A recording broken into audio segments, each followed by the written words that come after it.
yok, pano yok yani. O da çabalıyor, bir sürü şey yapıyor, oraya buraya dokunuyor, çıkmaya çalışıyor kafes. Genel izleyici kitlesi için uygundur.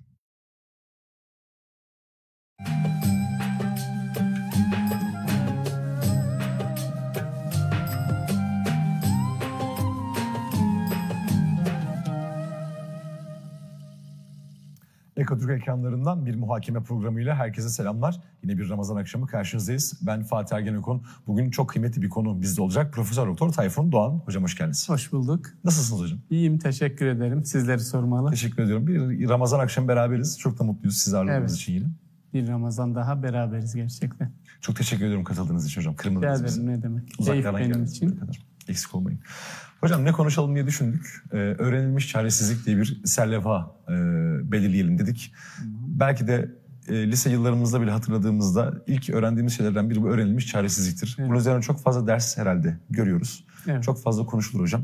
İsterseniz kavramıyla başlayalım ve teker teker açalım. Evet, öğrenilmiş çaresizlik konusu böyle psikolojik kavramları içerisinde halkımızın bildiği, duyduğu konulardan birisi diye söyleyelim. Sanki sevdiler mi hani kavramı bilmiyorum. Öğrenilmiş çaresizlik ya da öğrenilmiş acizlik diye de geçiyor. İki şekilde de aslında kullanılıyor kavram.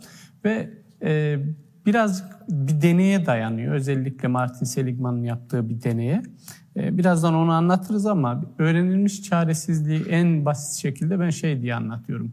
Kendinden umudu kesmek olarak anlatıyorum. Yani artık çabalamanın gereksiz olduğunu düşünüyorsanız, hani bir kişi şöyle bir şey diyorsa ya çabalamam gereksiz, bir şey değişmeyecek diyorsa bu öğrenilmiş çaresizliktir. Ya da geçmişin esiri olduysak, geçmişteki bir başarısızlıktan dolayı artık bir eyleme girmiyorsak, bir girişimde bulunmuyorsak, bir boş vermişlik duygusu olmuşsa yine öğrenilmiş çaresizlik olarak ifade ediyoruz. Çünkü öğrenilmiş çaresizlikte bir kontrol yoksunluğu söz konusu. Yani yapacağım şeylerin sonucu değiştirmeyeceğine dair bir düşünce oluşuyor. Beynimizi bu anlamda ikna etmiş oluyoruz ve halk arasında bu çok yaygın aslında. Yani yapamam dediğimiz pek çok şey öğrenilmiş çaresizlikle, öğrenilmiş acizlikle alakalı. O zaman o konuda bir çaba göstermek gereksiz ve boşmuş gibi bir algı oluşturuyoruz kendimizde. Öyle oluşuyor, evet. Sonuç değişmeyeceği için de çabalamak da anlamsız gibi geliyor. Eylemsizlik oluyor. Matematiği ben yapamam diye düşünmesi. Yabancı dil sorunu ülkemizde çok büyük sorundur. Yabancı dil sorunu büyük oranda öğrenilmiş çaresizlikle alakalıdır. Yani kişi defalarca denemiştir, kursa gitmiştir, bir şeyler yapmıştır. Ama artık kani olmuştur. Ben ne yaparsam yapayım bu dili öğrenemeyeceğim diye. Ya da işte bu araba sürmek olabilir, ben süremiyorum diye. Yani yapamıyorum dediğimiz hemen hemen her şeyin arka planında öğrenilmiş çaresizlik yatabiliyor. Bu model de aslında öğrenilmiş çaresizlik modeli kavramı depresyonu açıklamak için ortaya çıkmış bir kavram. Çünkü öğrenilmiş çaresizliğin belirtileriyle depresyonun belirtileri neredeyse birebir örtüşüyor. İkisinde de böyle vazgeçme, boş verme, eylemsizlik, özgüven eksikliği, bir sürü olumsuzluk var, yavaşlama, bir sürü şey var. Dolayısıyla da önemli bir kavram diyebiliriz. Evet. Sizin kendi adınıza bir internet siteniz var. Evet. Orada yazılar paylaşıyorsunuz. Evet. Ben de takip ediyorum hocam sizin yazılarınızı.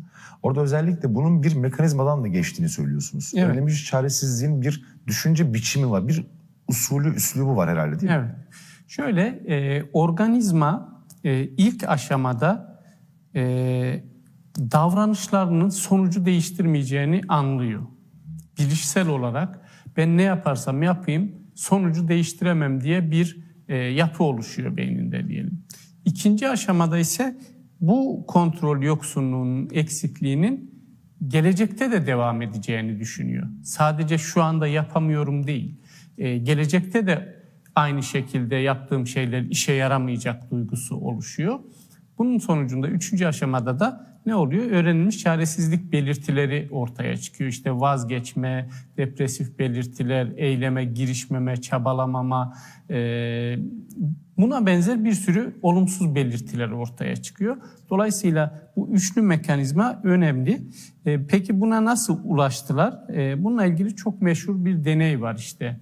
pozitif psikolojinin kurucusu Martin Seligman'ın çok genç dönemde yaptığı bir deney. Martin Seligman'ın babası ağır hastalığı olan birisi aslında.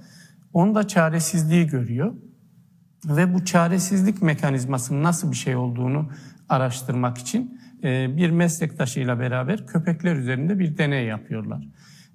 Deneye 3 köpekle başlıyorlar ve köpeklere biraz onlara çok zarar vermeyecek ama canlarını yakacak derecede elektrik şoku verilecek bir deney. Birinci köpeğe şöyle bir şey yapıyorlar. Yani bir kafese alıyorlar, elektrik şoku veriyorlar. Tabii köpek canı yandığı için kafesten kaçmaya çalışıyor ama kaçamıyor. Ama elektrik şokunu durdurabilecek bir pano var orada.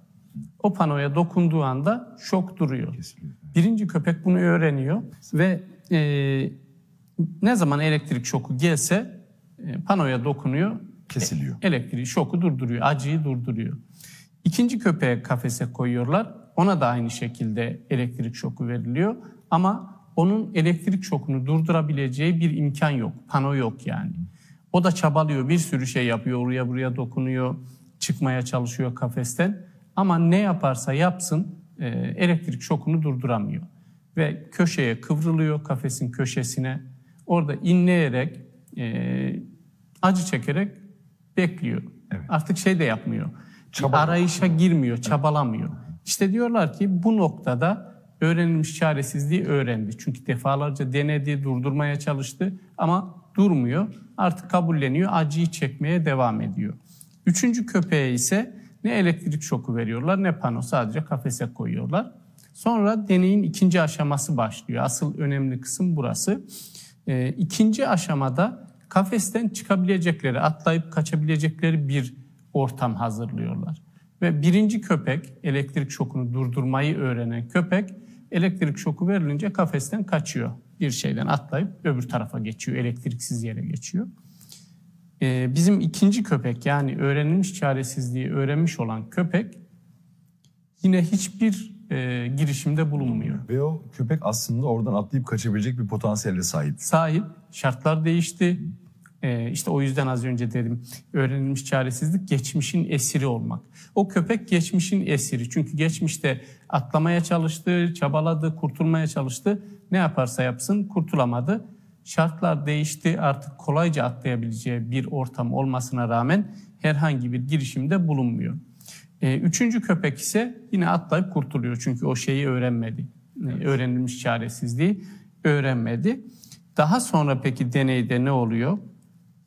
Bu öğrenilmiş çaresizliği edinmiş olan köpek buna yani iyileştirilebilir mi? Öğrenilmiş çaresizlik tekrar giderilebilir mi? Bunun üzerine deney yapıyorlar.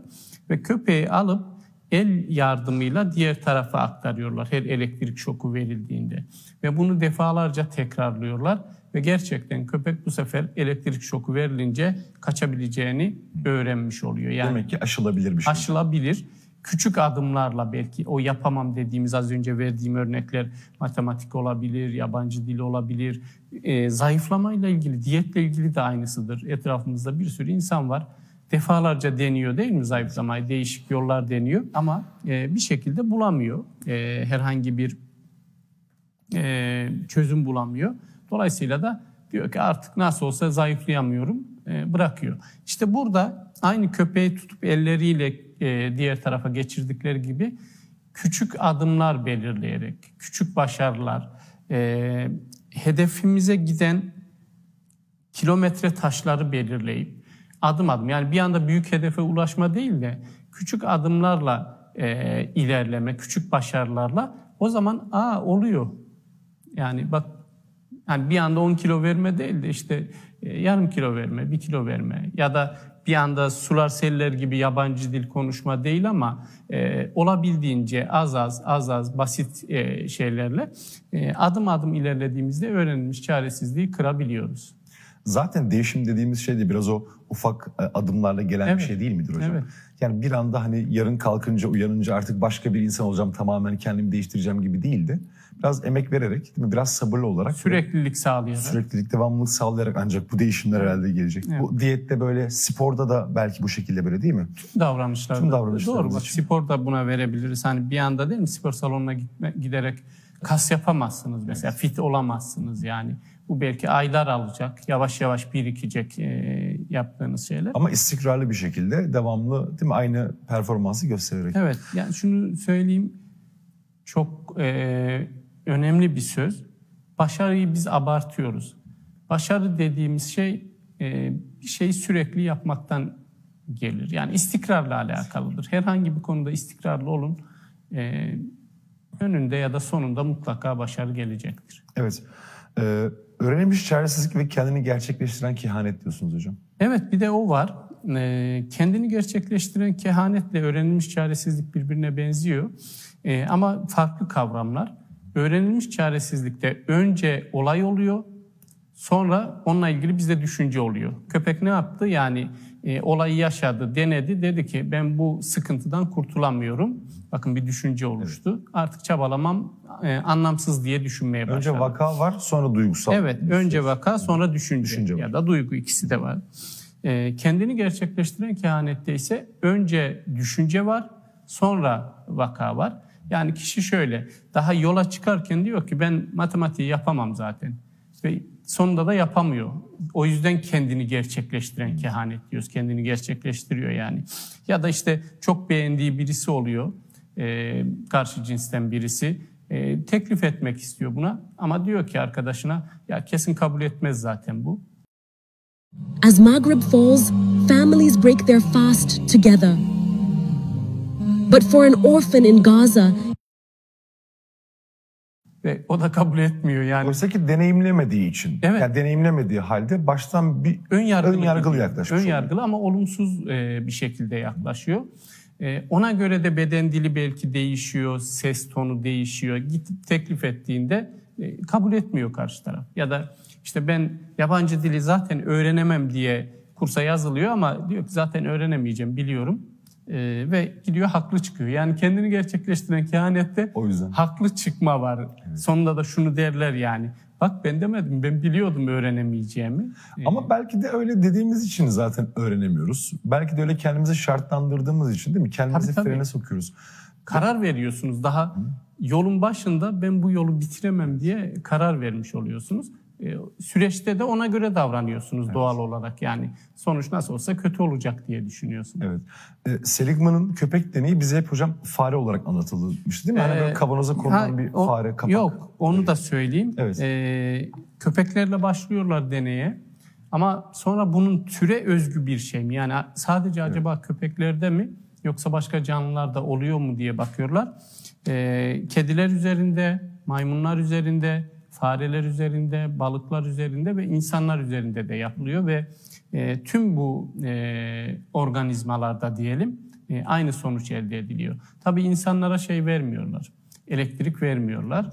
Çünkü deneyde insana elektrik vermek etik olarak kabul edilmiyor. Ne yapıyorlar? Rahatsız edici bir ses veriyorlar. Çok ilginç. Şöyle bir odada oturuyor insanlar mesela, bekleme salonunda bir yerde. Rahatsız edici bir ses geliyor. Ama etrafta da onlara yardım edebilecek kimse yok. Ve kişi ne yaparsınız? Kalkarsınız işte sağa sola düğmelere basıyor. Oradaki elektrik kontağına şey diyor, nereden geliyor diye durdurmaya çalışıyor. Birinci kişi durdurabiliyor aynı köpeklerde olduğu gibi. İkinci kişi ne yaparsa yapsın durduramıyor sesi. Ve oturuyor diyor çekeceğiz bunu, yapacak bir şey yok. Üçüncü kişiye herhangi bir şey vermiyorlar, o zaten kontrol grubu. Sonra başka bir ortama aldıklarında yine ses, rahatsız edici bir ses. Ve o birinci kişi yine şey diyor, kurtulmanın bir yolunu buluyor yani. Çünkü arıyor, ilk defasında kurtuldu.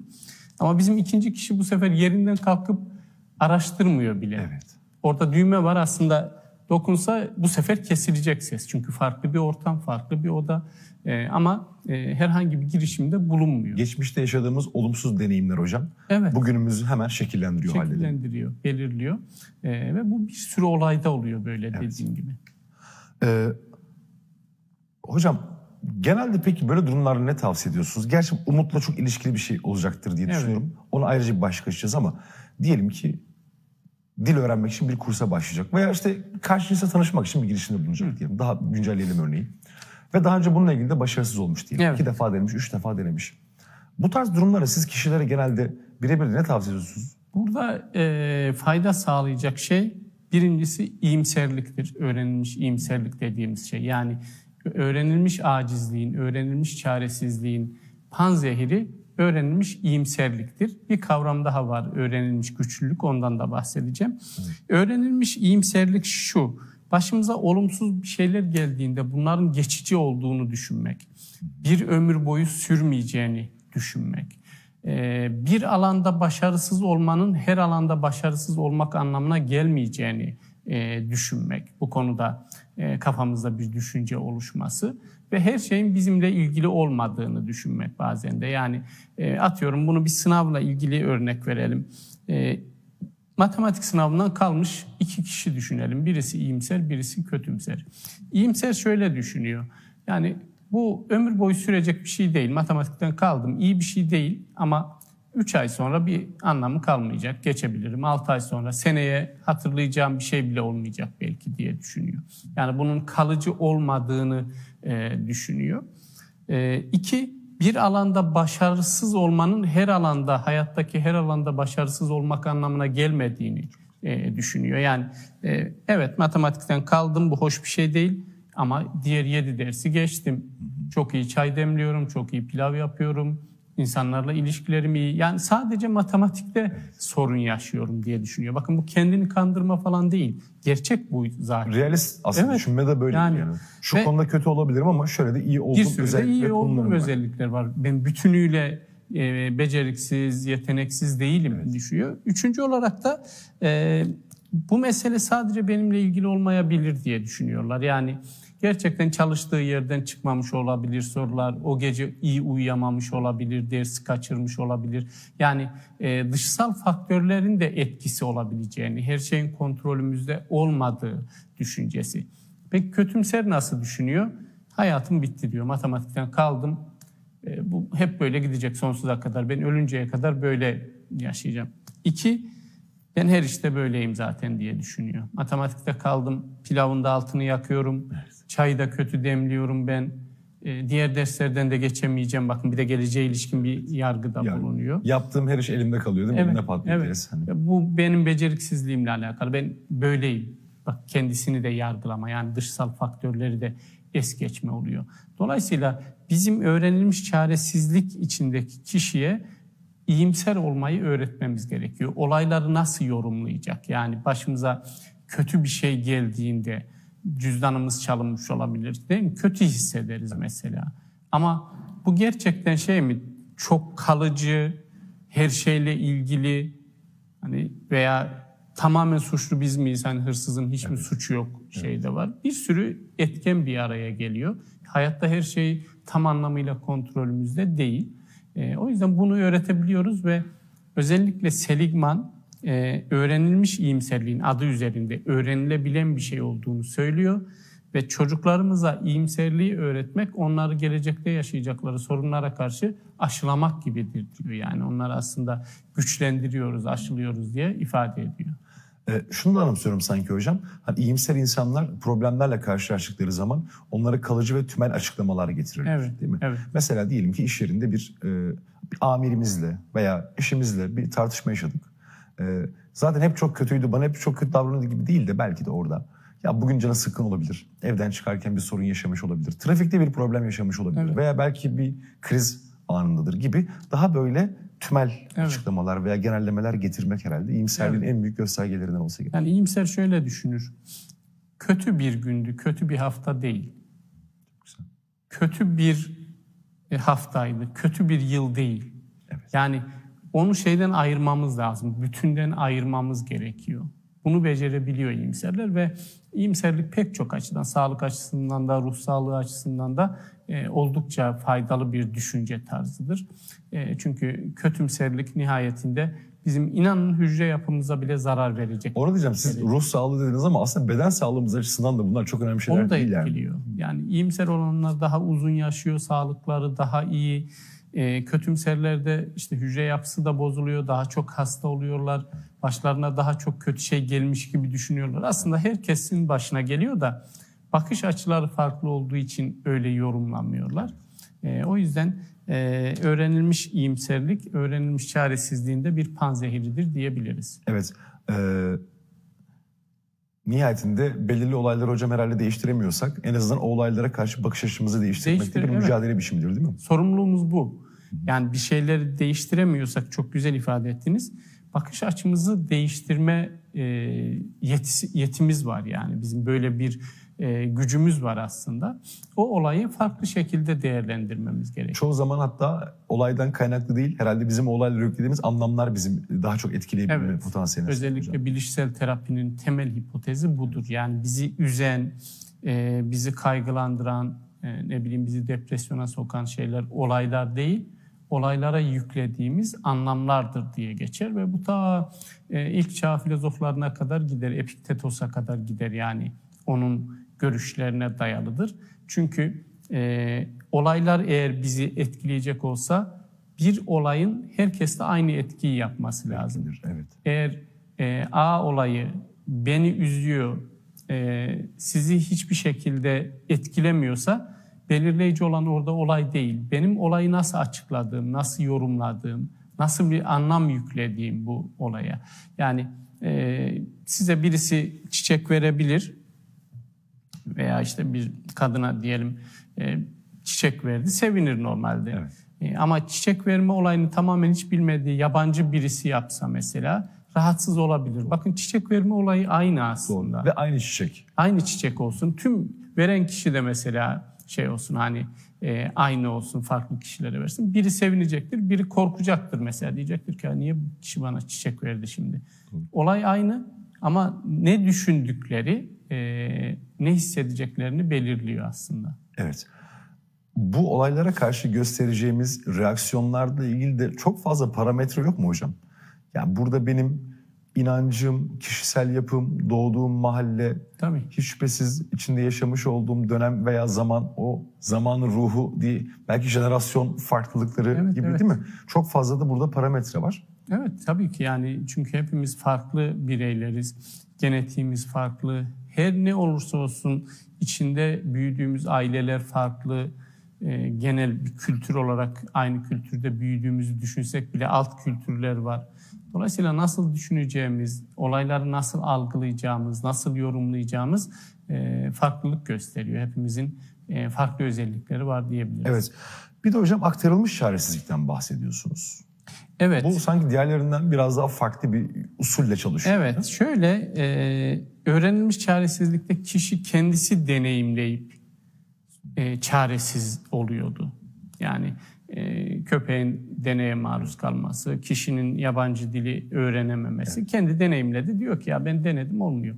Aktarılmış çaresizlikte başka birilerinin başarısızlığını izleyip, görüp, tanık olup onu benimsememiz söz konusu. Yani kendimiz yabancı dille ilgili bir sorun yaşamadık henüz ama babamız yaşadıysa onu gözlemliyoruz. Abimiz yaşadıysa ya da bir arkadaşımız diyoruz ki ya o öğrenemedi ben de öğrenemem. Yani onun çaresizliğini aktarıyoruz. Bu nesilden nesile de geçebiliyor. Hani olabilir aile içerisinde insanlar travmalar yaşar, olumsuzluklar yaşar ve biz kendimiz birebir deneyimlemesek de onu ne yapıyoruz? O çaresizliği gösterebiliyoruz. Bununla ilgili çok ilginç bir şey var psikoloji tarihinde. Deney var aslında. Deney de demeyelim de bir Oxford Üniversitesi'nden bir tıp fakültesi öğrencisinin bir deneyimi var diyelim. Roger Bannister isimli bir tıp fakültesi öğrencisi. Atletizme de ilgi duyuyor kendisi. 1950'lerde doktorlar şöyle bir şey demişler. Bir insan 1 mili 4 dakikanın altında koşamaz. Bizim biyolojik yapımız buna uygun değil. Mil de 1.6 kilometredir. Evet. Hani biz çok kullanmayız mil diye ama Doğru. Amerikalılar daha çok mil kullanıyor. Yani 1.6 kilometreyi insan 4 dakikanın altında koşamaz ve gerçekten de kimse koşamıyor. Bu Roger Bannister doktorları adeta haksız, yalancı çıkarmak için çalışmalara başlıyor. Çok ciddi anlamda zihinsel antrenmanlar ve fiziksel antrenmanlar yapıyor. Ve katıldığı bir yarışmada 3.59.06 gibi böyle çok küçük milim bir farkla 4 dakikanın altında koşmayı başarıyor. Ama asıl ilginç olan bundan sonra başlıyor. Onun koşmasından sadece 40 gün sonra bir atlet daha koşuyor. Çünkü gördü. Aşılabiliyormuş, koşulabiliyormuş diye. Ve şu anda dünya rekoru bununla ilgili 3.43. O kadar indi. O kadar indi yani 17 saniye kadar inmiş oluyor. 3.43'e kadar indirdi. Yani çünkü öğrenmiş oldular. Yapılabilirliğini. Ama önceden de işte aktarılmış çaresizlik dediğimiz şey o. Nasıl düşünüyordu bir atlet? Şimdiye kadar kimse koşamamış. Zaten bu koşulmaz. Koşulmaz, evet. Başkasının başarısızlığını veya bir deneme sonucu elde ettiği deneyimi kendisi olumsuz anlamda kullanıyordu. O anlamda etrafımızda başarısız insanlar olabilir, olumsuz deneyimler olabilir. Şöyle bakmalıyız. Bir de ben deneyeyim. Evet, kimse koşamıyormuş ama bir de ben deneyeyim. Ya da işte Harvard Üniversitesi'ne başvur diyoruz mesela. Siz de diyorsunuz. Ya kim gitmiş Harvard Üniversitesi'ne? Etrafında kimse yok. Evet. Ya sen dene. Olmazsa yine sen deneyimle. Yani o öğrenilmiş çaresizliğin sana ait olsun ise. Evet hocam. Çok güzel konular ama bizim de ara vaktimiz geldi. Araya gidelim. Daha sonrasında umudu konuşacağız. Tamam. Öğrenilmiş güçlülük gibi temel yine kavramlarımız var konuyla alakalı. Efendim Profesör Doktor Tayfun Doğan hocamız bize kısa bir ara sonrasında karşınızdayız.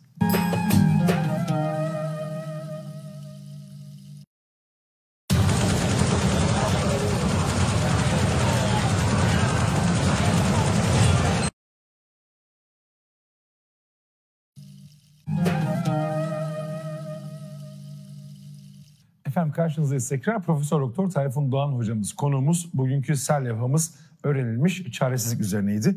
İlk bölümde bunun tanımını yaptık. Hocamız deneylerinden bunun bahsetti ve kendini gerçekleştiren kehanetten bahsetmiştik. Yine aktarılmış çaresizlikten hocam. Evet. Dem vurduk ve kontrol odağımız var hocam. Evet. Yani içsel ve dışsal kontrol odağımız var. Burada neyi kastediyoruz? Evet, olayların ne kadar bizim kontrolümüzde olduğu ile ilgili bir konu. Bu da önemli bir konu. İçsel kontrol odağına sahip bireyler bir şeyleri değiştirebileceğini, hayattaki pek çok şeyin kendisiyle alakalı olduğunu, kendisinin sorumluluğunda olduğunu kontrol edebileceğini düşünürler. Her şey değil tabii ki. Kontrol edemediğimiz şeyler de var. Ama sorumluluk alırlar. Dışsal kontrol odağına sahip kişiler ise şans, kader, talih, işte dışsal faktörler, dış güçler falan diyoruz ya hani o tür şeyler. Yani hiçbir konuda sorumluluk almama, ben sütten çıkmış ak kaşığım, hep dışarısı kötü, çevre kötü, şansım kötü, talihim kötü. Bu tür bir şeydir. Bunun ne zararı var bize? Bu bizim o zaman eyleme geçmemizin önüne geçiyor işte. Öğrenilmiş çaresizliğe neden oluyor. Yani kişi şöyle düşünüyor. Benim kontrolümde değil ki hiçbir şey. Benim sorumluluğumda değil. Elimde değil. Elimde değil. Yapabileceğim bir şey yok. Bu benim şansım, kaderim.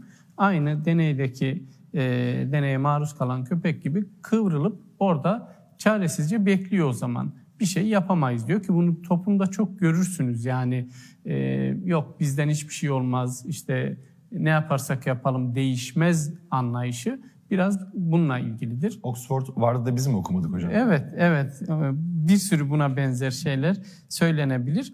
Ve içsel kontrol odağına sahip insanların gerçekten daha güçlü olduklarını, hayatlarını yönetme konusunda daha iyi olduklarını da biliyoruz. Çünkü bir şekilde sorumluluğu alıyor. Evet. İyi şeyler de yapıyorsam, kötü şeyler de yapıyorsam bu benim sorumluluğumda diye düşünmeye başlıyorlar.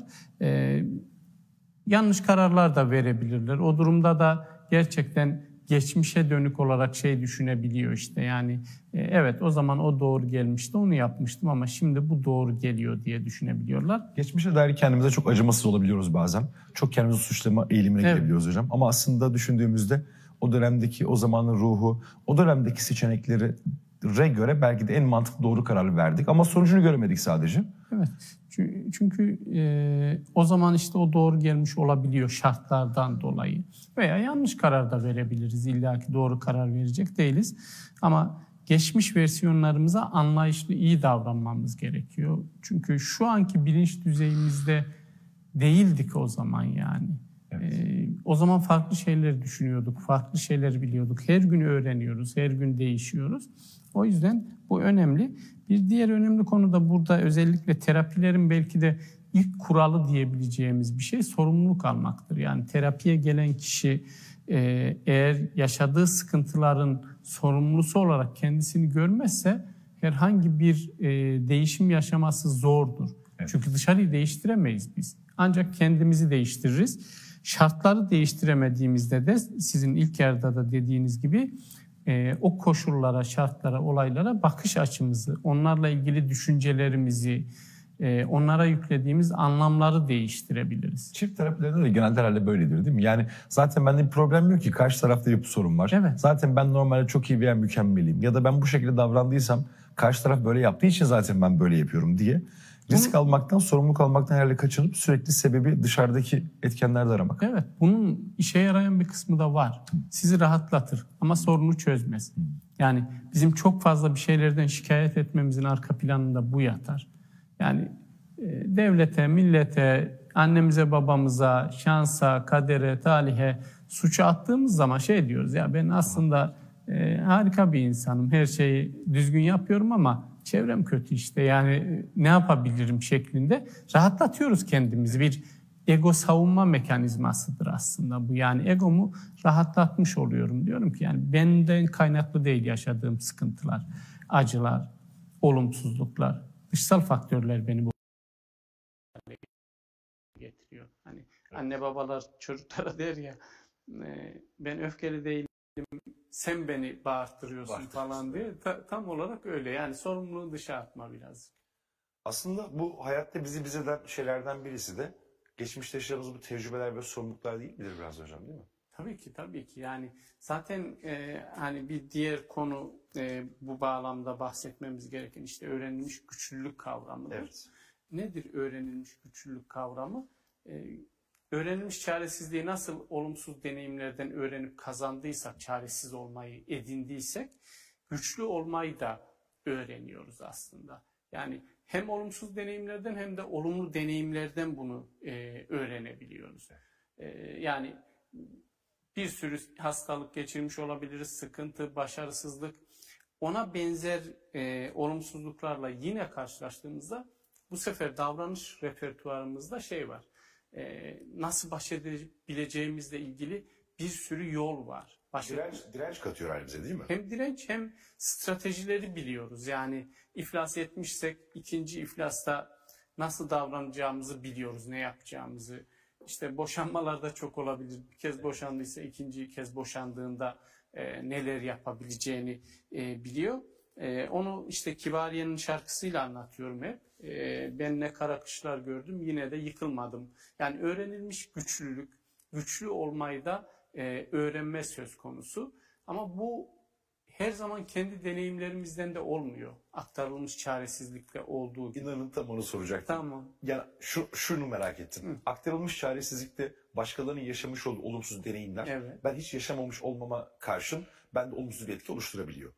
Peki tam aksi olabiliyor mu? Kesinlikle. Oğlum ya da kızım ben bunu zamanla yaptım ya da başardım.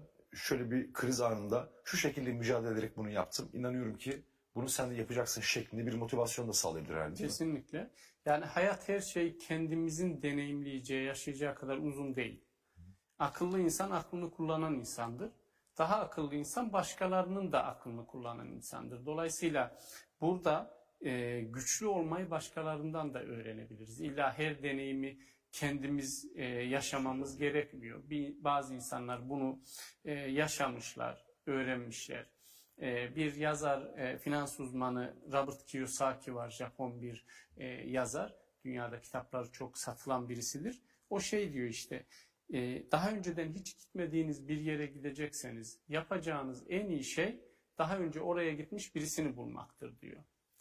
Bu onun aklından, onun bilgisinden, tecrübesinden, güçlülüğünden faydalanmak anlamına geliyor işte. Yani oraya gidip deneyimlemiş, başarılı ya da başarısız bir şeyler görmüş, gelmiş. Bunu işte sosyal medyada da gençler şey diye söylüyorlar.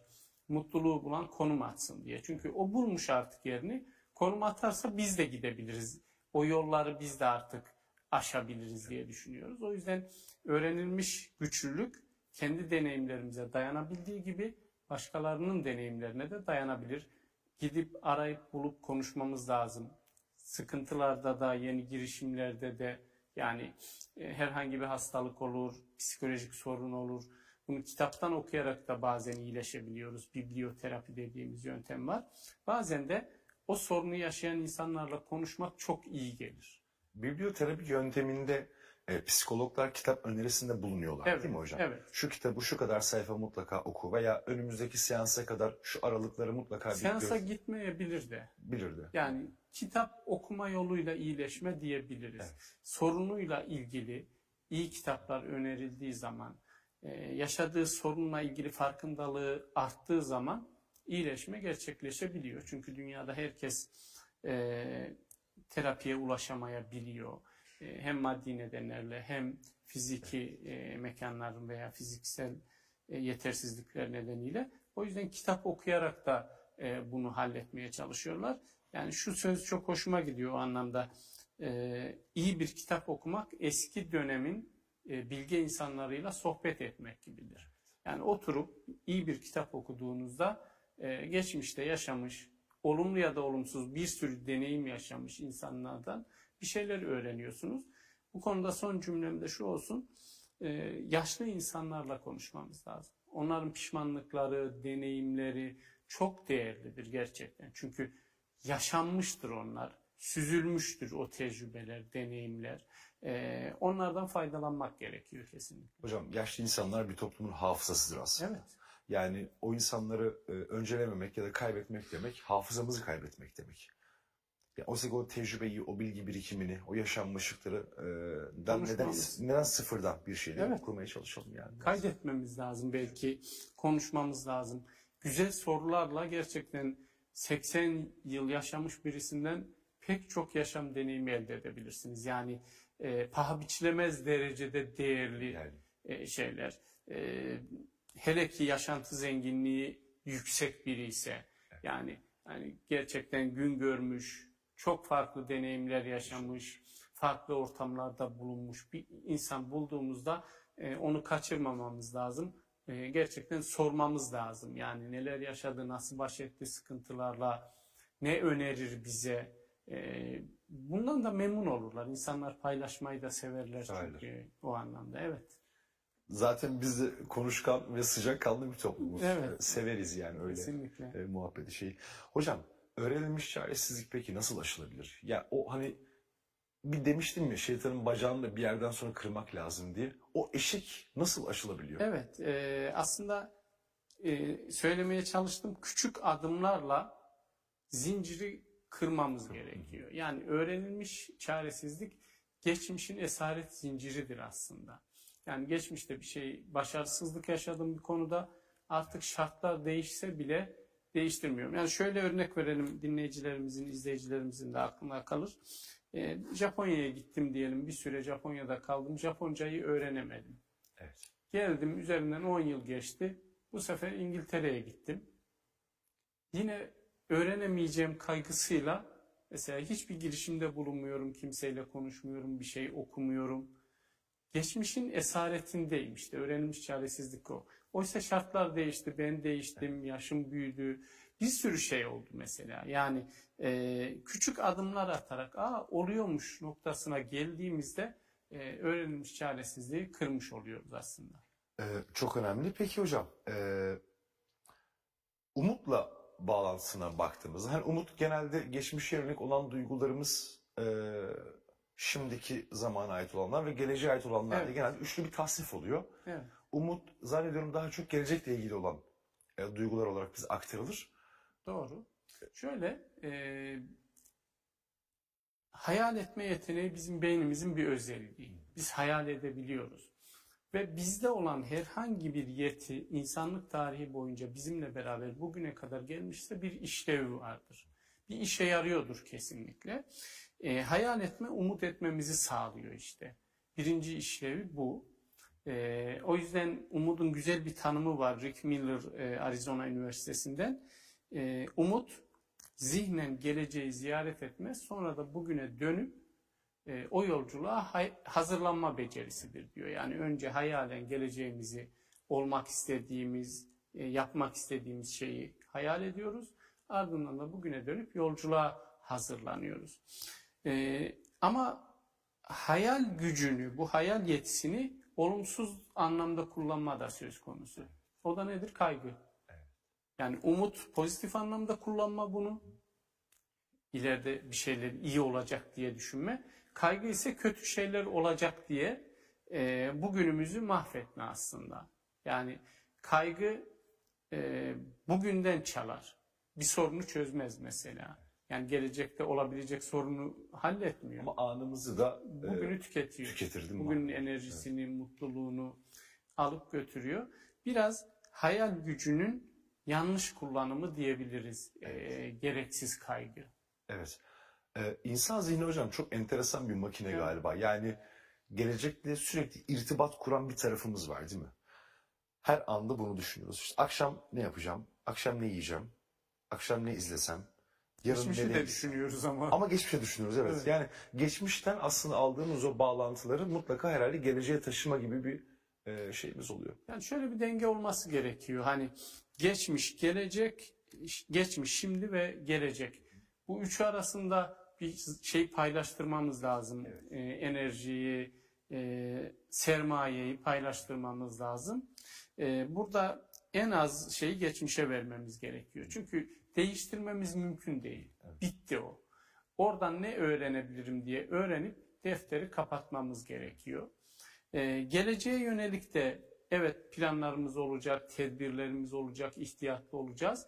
Ama bu da kararında olması gerekiyor. Tamamen gelecekte yaşarsak bu sefer de bugünümüzü ıskalamış oluyoruz. Mutluluğu da hep böyle bazen ertelemez miyiz? Evet. Şu da olsaydı daha Geleceğe- mutlu olurduk. Şu da evet. olsaydı daha mutlu olurduk. Hatta aklıma Cem Yılmaz'ın güzel bir esprisi geldi. Değil mi? Çok güzel mutlu bir ortamdasınız. İşte arkadaşınız diyor ki keşke bir de şu olsaydı. Evet. Yani daha ne olabilir ki diyor. Zaten yani olabileceklerin Bu en anı üst- kaçırıyor değil mi? Anı Yani kaçırıyor. o yüzden en çok payı şimdiki ana vermemiz gerekiyor. Onu da bir örnekle anlatıyorum. Belki akılda daha kalıcı olur diye geçmiş, şimdi ve gelecek ilişkisini. Geçmişle ilgili hala çok düşünüp enerjimizi oraya harcamak ödemesi bitmiş bir borcu ödemeye benziyor. Evet. Yani bedelini ödemişiz, acılar çekmişiz, sıkıntılar çekmişiz ama ödemişiz. Bankaya gidiyoruz, diyoruz ki ya benim bir ödemem vardı, onu ödeyeceğiz. Banka memuru diyor ki böyle bir ödemeniz yok, ödenmiş bu. Olsun ben yine de ödemek istiyorum diyoruz. Bakın bitmiş bir borcu tekrar ödüyoruz. Ve onun derdiyle tasalanmak değil mi tekrar? Borcum Tabii. varmış gibi, bitmemiş gibi belki de. Bugünün şeyi ve geleceğe gidiyoruz bu sefer de başka bir bankaya gidiyoruz. Gelecekle ilgili kaygılanmak da olmayan bir borcu ödemek. Ortada borç yok. Yine bankaya gittik. Bu sefer memura söylüyoruz şöyle bir borcum olacak. Diyor ki yok sizin borcunuz. Olsun ben yine ödeyeyim. Sonra dönüyoruz geliyoruz. Yolda arkadaşımızla karşılaşıyoruz. Diyor ki hadi bugün yemeğe gidelim maaşları aldık diyor. Siz de diyorsunuz ki ya gelemem benim param kalmadı. Diyor ki daha bugün aldık ne yaptın o kadar parayı? Geçmişe harcadık, geleceğe harcadık, bugüne bir şey kalmadı. Aynı şey bugünün enerjisi için, bugünün mutluluğu için. Yani bugünün mutluluğunu ben geçmişe ve geleceğe harcadığım zaman ortada bir şey kalmıyor, sermaye kalmıyor. Shop everything under the sun at wayfair.co.uk. Evet. Yani her açıdan denge şart hocam değil mi? Kesinlikle. Hayatın en altın Dengeli kurallarından olması birisi denge gerekiyor, yani. evet. Öğrenilmiş çaresizliğin umudu önemli oranda olumsuz etkilediğini bulduk. Çünkü zaten en başta hatırlarsanız ne dedik? öğrenilmiş çaresizlikte. Şimdi bir şeyleri yapamıyorum, gelecekte de yapamayacağım düşüncesi var. Bu da umutsuz yapıyor insanları doğal olarak. Dolayısıyla ikisi ilişkili kavram, hatta umudun bir alt boyutu gibi de düşünebiliriz. Yani çünkü umut sadece pasif, edilgen bir yapı değil. Bireyin sürece aktif bir şekilde dahil olduğu bir kavramdır. Yani geleceğim güzel olacak ve bunu ben değiştireceğim diye düşünmektir. Eğer öğrenilmiş çaresizlik içindeyseniz bu umudunuzu çok çok olumsuz etkiler. Umutsuzluğa sevk eder. Umutsuzluk da geleceğe ipotek koymaktır. O yüzden öğrenilmiş çaresizlikle ilişkili. İçinde bulunduğumuz şartlar, koşullar hiç değişmeyecekmiş gibi düşünmek. Fakirim, hep fakir kalacağım. Başarısızım, hep başarısız olacağım. İşte ne bileyim, kiloluyum, hep kilolu olacağım. Neyse, yani içinde yaşadığımız, beğenmediğimiz durum neyse, gelecekte de bunun devam edeceğini düşünmektir. Oysa henüzün gücü diye bir şeyden bahsediyoruz psikolojide biz. Yani başarısızım değil ya da işte kilo veremedim değil. Başına bunların henüz koyacağız. O zaman sürecin devam ettiğini gösteriyor. Burada işte hocam o ufak değişimler herhalde çok önemli. Etrafındaki insanın sosyal çevresi ve yönlendirmeler de çok önemli değil midir böyle durumlarda? Ya bazen bir dost meclisinde konuşabilmek, değil mi? İnsanın bunları aşabileceği, bu tarz sorunlarını bahsedebileceği birilerinin olabilmesi, bir sosyal çevreye sahip olabilmesi, dışarıdan o belirli motivasyonları alabilmesi de çok herhalde etkili bir şey. Kesinlikle. Ben hep söylüyorum, bir Erol Göke hocamızın bir tespitidir bu. En talihli çocuk diyor, en azından çocukluk döneminde ruh sağlığı yerinde, psikolojik sağlamlığı yüksek bir insanla karşılaşmak. Bu annesi olabilir, babası olabilir, abisi, dedesi, komşusu olabilir, öğretmeni olabilir. Yani bir model görmesi çok önemli. Çünkü biz model alarak, taklit ederek öğrenen birisiyiz. O yüzden başarılı insanları, psikolojik sağlamlığı yüksek insanları, öğrenilmiş güçlülüğü yüksek insanları gördüğümüzde bunu model alabiliriz. Ama işte bunun kötü tarafı da var. Olumsuzları da model alıyoruz. Yani öğrenilmiş çaresizliği de o yüzden aktarılmış çaresizlik dedik. Veya umutsuzluğu da model alabiliyoruz. Kötümserliği de model alabiliyoruz. Ve bizim aslında hani yaptığımız tüm çalışmalar aslında pozitif psikolojiyle ilgili kötümserliği, umutsuzluğu biraz havalı olmaktan çıkarmaya çalışmak. Toplum olarak hocam bazen sadece etrafımızdaki şeyler değil de hayatın içerisinde biz çok defa sorunlar bize anlatılıyor. Genelde de hep dikkat ettiğim şey şu olur. Etrafta hep olumsuz örneklemeler anlatılır. Hep geleceğe dair bir korku vardır. Eğer şöyle yapmazsam şöyle olur, böyle yapmazsam böyle olur diye hep böyle bir zorluklara ve sıkıntılara karşı göğüs germe gibi bir psikolojinin de içerisinde oluyoruz. Bu da bazen etrafımızı çok fazla böyle kabukla çevirmemizi sağlamıyor mu? Tabii çok olumsuz etkiler. Bu ülkeler bağlamında bile olabilir. Değil mi? Yani bazı ülkeler işte sömürgeden falan kurtulamıyor mesela. Öğrenilmiş çaresizlikle alakalıdır. Bu düşünce yapısıyla alakalıdır. Bir önemli nokta da burada bizim özellikle toplumda çok gözlemlediğim bir şey. Ben de yapıyorum bunu. Şikayet ederek iletişim kurmaya çalışıyoruz. Evet. İki komşu bir araya geliyor, hemen şikayet edecek bir ortak nokta buluyor. Evet. İki öğrenci bir araya geliyor, hemen şikayet edecek bir nokta buluyor.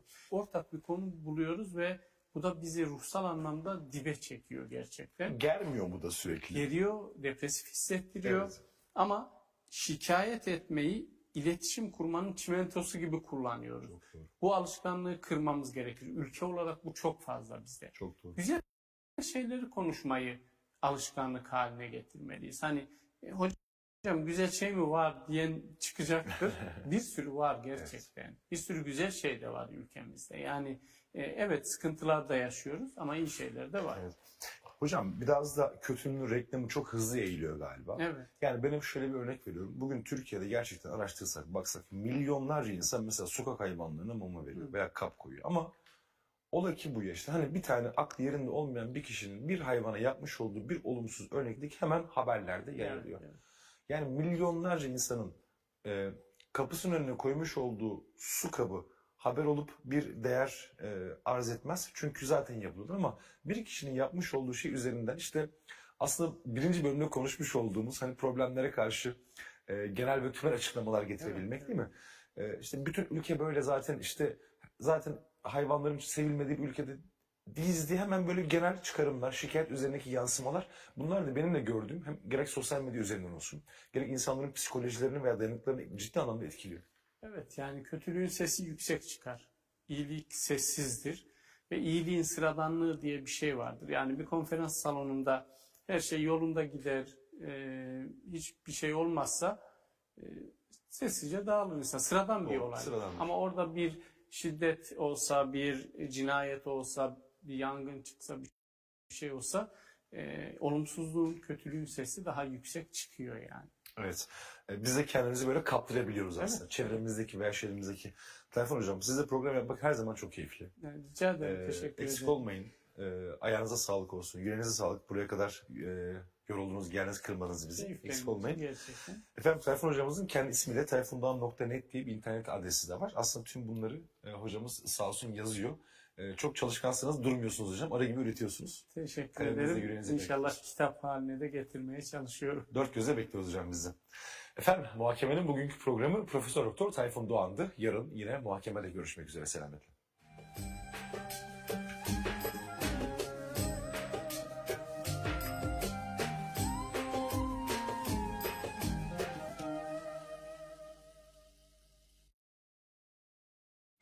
Save up to £468 on your car insurance. Car insurance feels better when you just... Soylu ailelerin kurdukları bir oligarşi söz konusu.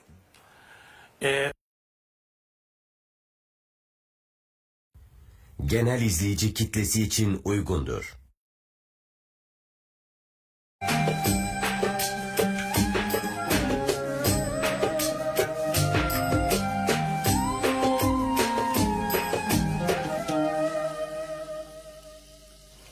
Ekotürk ekranlarından bir muhakeme programıyla herkese selamlar. Ben Fatih Ergenekom ve bugün konumuz Profesör Doktor Zafer Duygu olacak ve hemen konuma dönüyorum. Hocam hoş geldiniz. Merhabalar. Nasılsınız hocam? İyiyim Fatih'ciğim, sen nasılsın? Teşekkür ediyorum, çok sağ olun.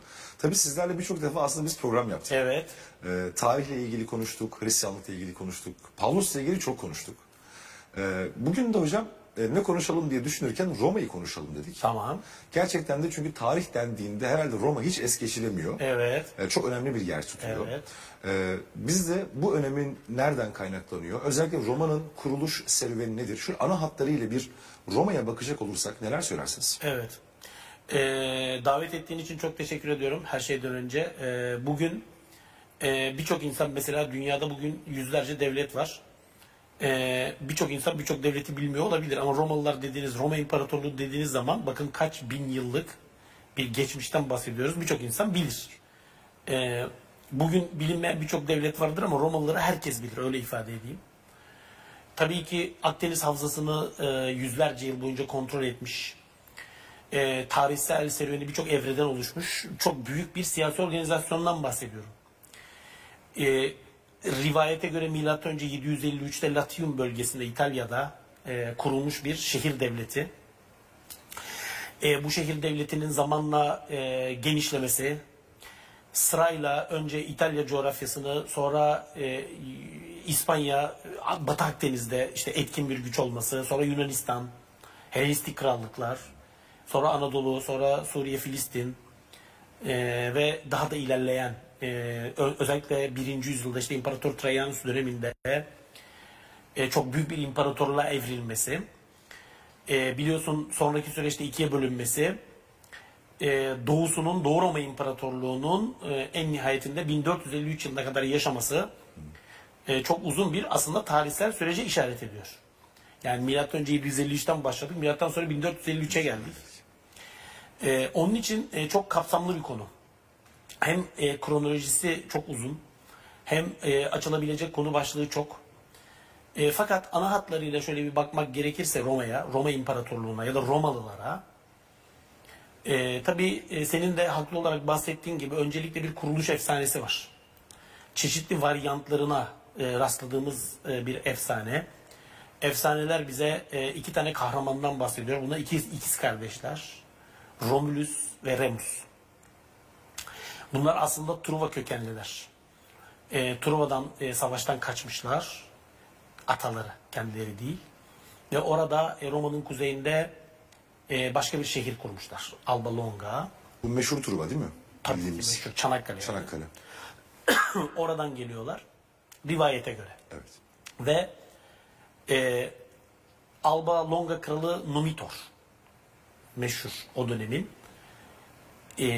Fakat o şehir devletinde bir taht mücadelesi patlak veriyor. Numitor tahttan indiriliyor. Kardeşi onu tahttan indirmiş kendisi. Başa çıkmış. Bir de yol düşünmüş. Yani evet ben şu anda iktidarım ama ya bu Numitor'un torunları olursa, çünkü kızı falan var. Zaten oğlunu öldürmüşler. Hani o da çocuk doğurursa tahta yarın öbür gün hak iddia ederler. Evet. Ne yapalım? O zaman kızı da bertaraf edelim. Nasıl? Vesta rahibesi yapıyorlar. Rea Silvia kızın adı. Numitor'un kızı Rea Silvia. Vesta rahibesi yapıyorlar. 30 yıl boyunca bekaretini korumak zorunda. Vesta rahibeleri Roma'nın pagan inanç sistemi içerisinde bir müessese bu. Vesta rahibeliği. 30 yıl boyunca bekaretini koruması demek, çocuk olmaması demek. Dolayısıyla tahtta da Ortak olmaması demek. hiç kimsenin ortak çıkamaması Demek. Aslında şimdi siz söyleyince de illa şimdi teolojik boyutta aklıma geliyor. Yani rahibelik dediğimiz zaman ya da ruhbanlık sınıfı dediğimiz zaman aslında kökü Hristiyanlığa dayanan bir şey değil. Tabii her dinde ruhbanlık var. Her dinde bir ruhbanlık var. Her dinde ruhbanlık var. Peki sonra ne oluyor? Sonra tabii çok büyük bir haksızlık olduğu için aslında bir bakıma oradan bakılıyor. Fakat öbür taraftan da aslında başka bir haksızlık ortaya çıkacak. Şöyle ki savaş tanrısı Mars müdahale ediyor bu sürece. Rea Silvia'ya tecavüz ediyor ve buradan yani Tanrı'nın bir beşer hanımla birlikteliğinden 2 tane çocuk doğuyor. Bunlar ikiz kardeşler Romulus ve Remus. Az önceki bahsettiğiniz kurucular. Evet. Sonra bunların peşine düşüyorlar tabii. Bu çocukların peşine düşüyorlar. Çocukları tabii saklamak için Tiber Nehri'ne çocukları bırakıyorlar. Nehirde bunların talihi yaver gidiyor. Burada bunların işte bir dişi kurt tarafından emzirilerek büyütüldükleri bulunduktan sonra hatta sonrasında işte bir çoban ve eşinin çocukları büyüttüğü rivayet ediliyor. Bunlar büyüdükten sonra işte tanrılar lütfu bunların üzerinde bir şehir kuracaklar, Roma. Ama hangisi kuracak? Ya da şehrin kralı kim olacak? Bu gibi bir takım tartışmalar var. Çocukların arasına bir husumet giriyor. Romulus Remus'u öldürüyor. Bunun sonrasında Romus Roma'nın kurucu kralı olarak başa geçiyor. Tabii bu Mars önemli bir figür. Savaş tanrısı olması evet. Romalıların sonraki dönemlerde bakın bizim atalarımızın kökeni de savaş tanrısıdır. Hem ilahi bir nesep hem de savaşçılığın ilahi bir menşeye bağlanması. Çünkü çocuk yarı ilahi kabul ediyor. Bravo. Öyle olunca bu sefer Allah'ın yeryüzündeki bir temsilcisi ya da savaş tanrısı Mars'ın birer temsilcisi Tanrıların olacak. temsilcisi tabii ki. Doğru. Sonraki aşamaya baktığımızda işte milattan önce 753'te şehrin kurulmasından sonraki süreçte milattan önce 509'a kadar birbirinin peşi sıra 7 tane kral tahta geçiyor. Zaten bu ilk döneme monarşi dönemi deniyor Roma tarihinde. Aslında bu dönemde ilgili anlatılar genel itibariyle efsanevidir. Çünkü sonraki yazarların anlatımlarından hareketle ne kadar doğru olduğu tartışılabilir. Test edilmesi zor. Bir takım anlatılar var. Ama bu 7 tane kralın döneminde en azından şu söylenebilir. Yani Roma'nın, geleneksel Roma'nın işte bir takım kurumlarının ortaya çıktığı bir süreç. Mesela Forum Romanum gibi. Yani Roma'nın kurulduğu tepe.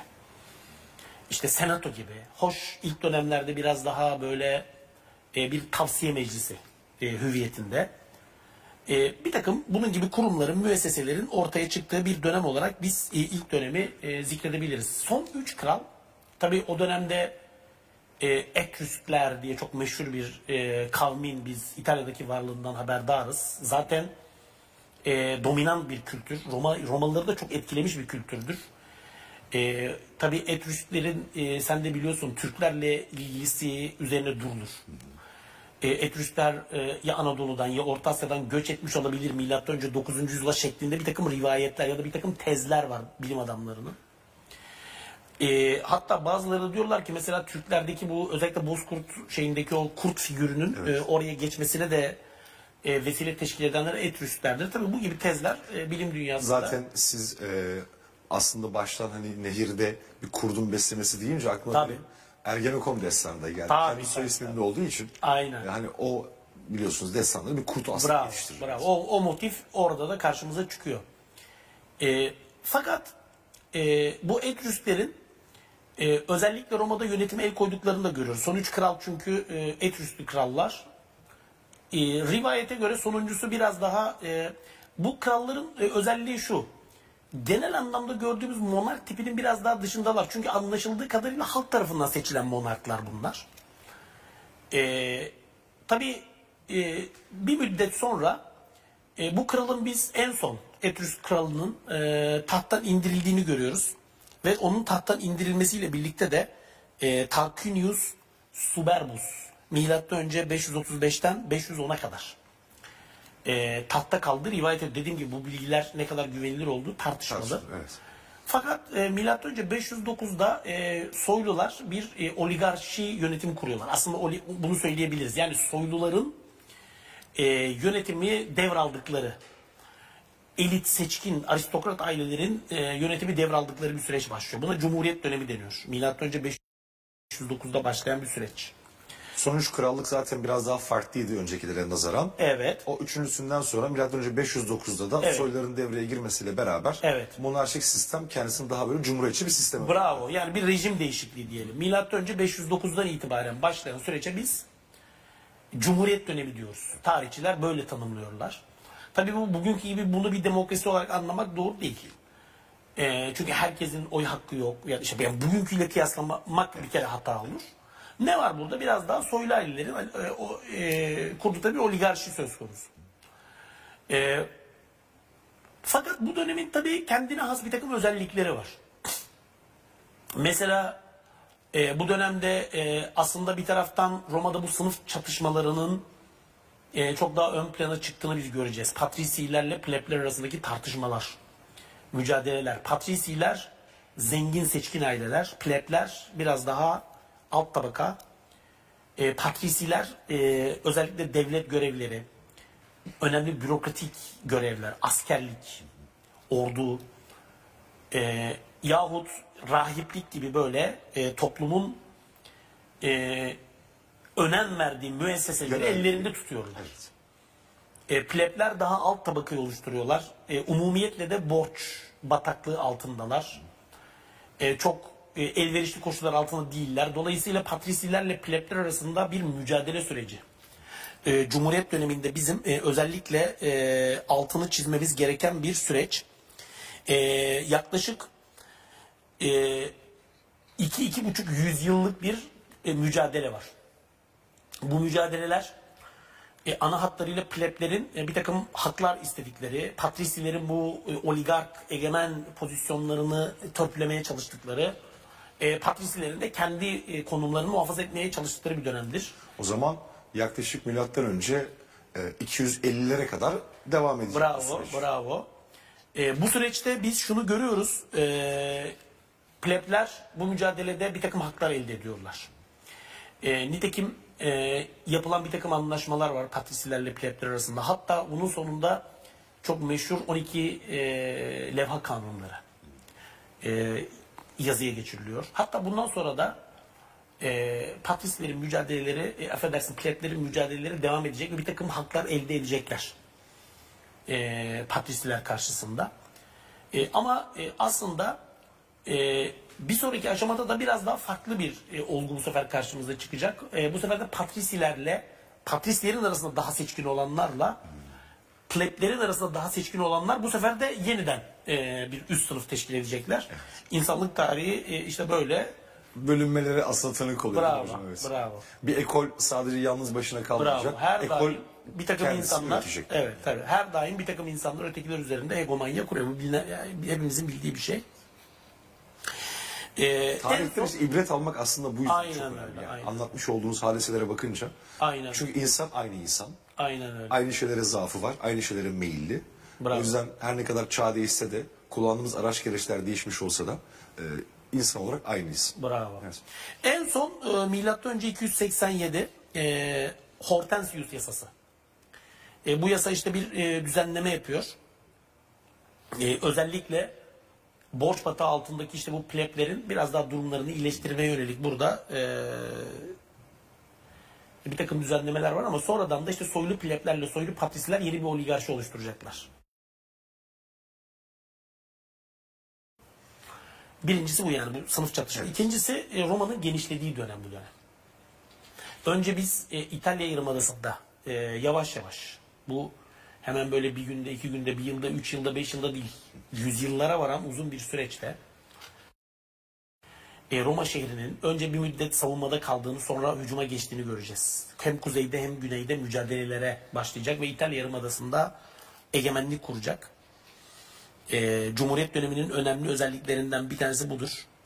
Zaten bu Roma deyince aklımıza doğrudan gelen ilk şehir İtalya'dır zaten. Aynen öyle. Aynen öyle. İtalya Yarımadası'nın hemen hemen tamamında egemenlik kurduklarını biz Roma şehrinin göreceğiz.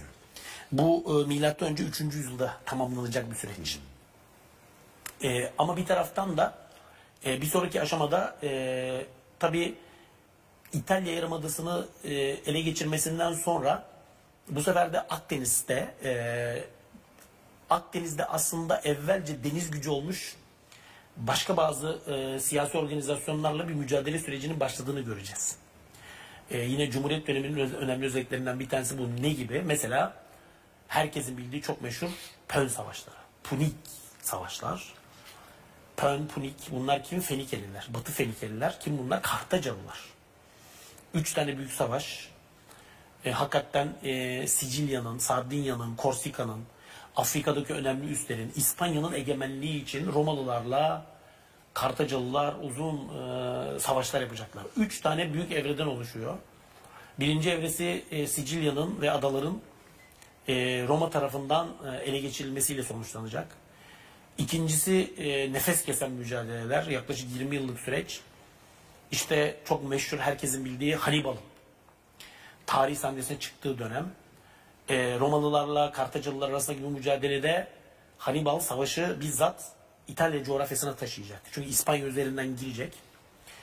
İspanya üzerinden ordusuyla ilerleyecek. İşte o meşhur Alpleri, olmayacak denilen o şartlarda, koşullarda Alpleri ordusuna geçirecek. İtalya'da Roma şehrini bizatihi kendi ordusuyla tehdit edecek. Üstü üstüne birçok zaferler kazanacak Roma şehrine karşı, Roma'ya karşı. Bir de tarih biraz onlardan yana anlatılıyor sanki. Kahramanlıkları veya destanları, özellikle Kartacalıların verdikleri mücadeleler çok destansı bir şekilde hocam anlatılır. Ama tarihi Hannibal, romanlara da hep konulmuştur yani. Bravo. Ama Hannibal bu şeyi hak eden bir adam. Öyle mi? Hannibal hakikaten çok önemli bir komutan, bir askeri deha. Defalarca Roma ordusunu İtalya coğrafyasında bizzat yeniyor. Fakat tabii bir devlet geleneğine, bir devlet aklına sahip Romalılar. Savaşı bu sefer Kuzey Afrika'ya taşıyorlar. Yani Hannibal'ı İtalya'da alt edemiyorlar. Savaşı Kuzey Afrika'ya taşıyorlar. Yani Kartaca'nın bizzat merkez coğrafyasına. O Kartaca yıkılacak oradan mı geliyor acaba? Tabii, tabii. O Kartaca yıkılacak çok meşhur bir...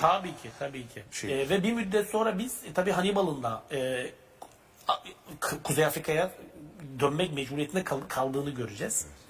Ve bu süreçte Romalılar Kartacalıları yenecekler. Hoş, Kartaca bu dönemde siyasi bağımsızlığını kaybetmeyecek. Bir müddet daha var olmaya devam edecek ama artık eski gücü yok. Şimdi çok büyük bir Akdeniz gücünden bahsediyoruz. Artık denge Romalılardan yana bozulmuş olacak. Fakat Kartaca bir müddet daha siyasi değilse de ticari anlamda önemini koruyacak. Zengin bir ticaret merkezi olmayı sürdürecek. Fenikeliler zaten biliyorsun bu boyutlarıyla temayüz etmiş toplum antik çağda. Ama Roma bir müddet sonra onu da bitirecek. Kartaca'yı tamamen sahneden silecek.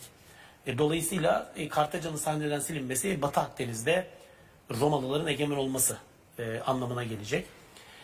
Cumhuriyet döneminin yine sonlarında bu sefer Helenistik krallıklarla ilişkinin başladığını göreceğiz. Ve Romalılar özellikle Makedon krallarıyla mücadeleleri, sonrasında iç Batı Anadolu'da bir takım mücadeleleri, bu artık aslında bir taraftan da Cumhuriyet döneminden imparatorluk dönemine geçiş süreci. Şimdi imparatorluk sürecine geçiş de milattan önce 27'de olacak. Roma'nın Cumhuriyet döneminin aslında ürettiği birçok önemli aktör var. Biz bu aktörlerin kendi işlerinde bir mücadele sürecine girdiklerini göreceğiz. Mesela Julius Caesar bunlardan bir tanesi olacak. Meşhur Caesar bunlardan bir tanesi olacak. Yine bir sonraki aşamada Octavianus bunlardan bir tanesi olacak. Özellikle Gnaeus Pompeius bunlardan bir tanesi olacak.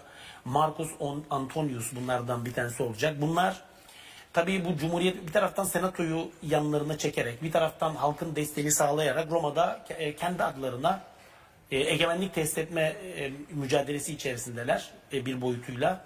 Tabii bu mücadeleleri sonunda Octavianus kazanacak. Özellikle Marcus Antonius'un tarih sahnesinden çekildiği bir dönem olacak. Kleopatra, bu Ptolemeosları, yani Mısır coğrafyasının da aslında Aktium Savaşı'ndan sonra Romalılarca ele geçirilmesi anlamına gelecek. Bir taraftan da özellikle Pompeius'un doğuda başarılı askeri seferler yaptığı bir dönem. Tabii burada Makedonya ile başlayan, Makedonlar üzerinden Yunanistan'a Romalıların nüfuzunun girdiği, özellikle Korint'in falan çok ağır şekilde tahrip edildiği, halkının sürgün edildiği, köle yapıldığı bir süreç. Tabii Helenistik krallıklarla Romalılar arasındaki ilişkiler farklı mahiyetlerde tezahür edecek. Mesela bazen biz 3. Attalos gibi, Pergamon kralı 3. Attalos ki Anadolu'nun batısında büyük bir Helenistik krallıktır. Mesela vasiyet yoluyla ülkesini Romalılara miras bırakacak. Ama öte taraftan Pontos kralı Mitridates gibi bir takım tarihsel şahsiyetlerin de Romalılara karşı çok kuvvetli bir direnç ortaya koyduklarını göreceğiz ama Romalılar bu direnci yıkacaklar. Özellikle milattan önce 64 önemli bir kırılma dönemi teşkil edecek. Çünkü bu tarihte Mitridates ölecek. Artık Romalıların karşısında bir direniş kalmayacak. Ve cebri bir yürüyüşle biz Antakya'nın, Suriye'nin Pompeius tarafından fethedildiğini göreceğiz. Bakın İtalya'dan nereye geldi iş. Evet. O yüzden de zaten 27'ye kadarki dönem Cumhuriyet, daha sonrası artık imparatorluk tabii ki. Çünkü bir rejim de değişecek. Çünkü işte bu Julius Caesar, Octavianus bu dönemde artık gücün tek bir kişinin elinde toplanmaya başlanması söz konusu olacak. Ve en nihayetinde biz Pompeius'un Filistin coğrafyasını, özellikle tabii Filistin Yahudilerinin orada yaşaması, tapınağın tahrip edilmesi falan oradan da hatırlanan, henüz tapınak tahrip olmayacak ama bir müddet sonra Romalılarla Yahudilerin de ilginç ilişkileri ortaya çıkacak. Bu süreç 66-70, 132-135 savaşlarına kadar devam edecek. Romalılar bir müddet sonra aslında İmparator Trajanus döneminde en geniş sınırlarına ulaşacaklar. Roma tarihinin en geniş sınırları İmparator Trajanus dönemidir. 1. yüzyılın sonu, milattan sonra 1. yüzyılın sonu ve 2. yüzyılın başı. Hakikaten Akdeniz'in biz bir iç denize dönüştüğünü göreceğiz. Bir sonraki aşama aslında Trajanus'u da ihtiva eden o 5 imparator denilen dönemdir. Pax Romana, yani Roma barışının, yani en azından imparatorluğun iç bölgelerinde görece istikrarın, huzurun nispeten egemen olduğu. Evet, yani bir taraftan savaşların, mücadelelerin sürdüğü ama bir taraftan da istikrarın iyi kötü temin edildiği bir süreç olacak. 5 imparator Nerva'dan başlayan ve Marcus Antonius'un ölümüne kadar, yani 96'dan 180'lere kadar uzun bir süreç. 100 yıllık. Tabii Pax Romana diyorlar buna. Roma'nın barışı, Roma'nın dünyada her tarafta egemenliğini kabul ettirdiği, o günkü Akdeniz Havzası üzerinde söylüyorum. Partlar üzerinde bile tarihsel kadim düşman o Part hanedanının bile diz çöktüğü bir dönem olacak Romalılara.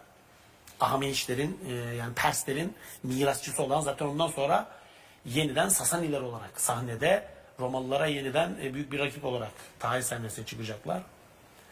Peki bu dönemde ne olacak? Bu dönemde 5 imparatorla birlikte Romalılar Pax Romana'yı sağladılar ama işler çok iyi gitmeyecek sonrasında.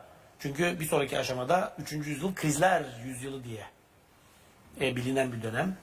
180'den sonra. Aslında 230'lu yıllarda başlayan bir süreç bu.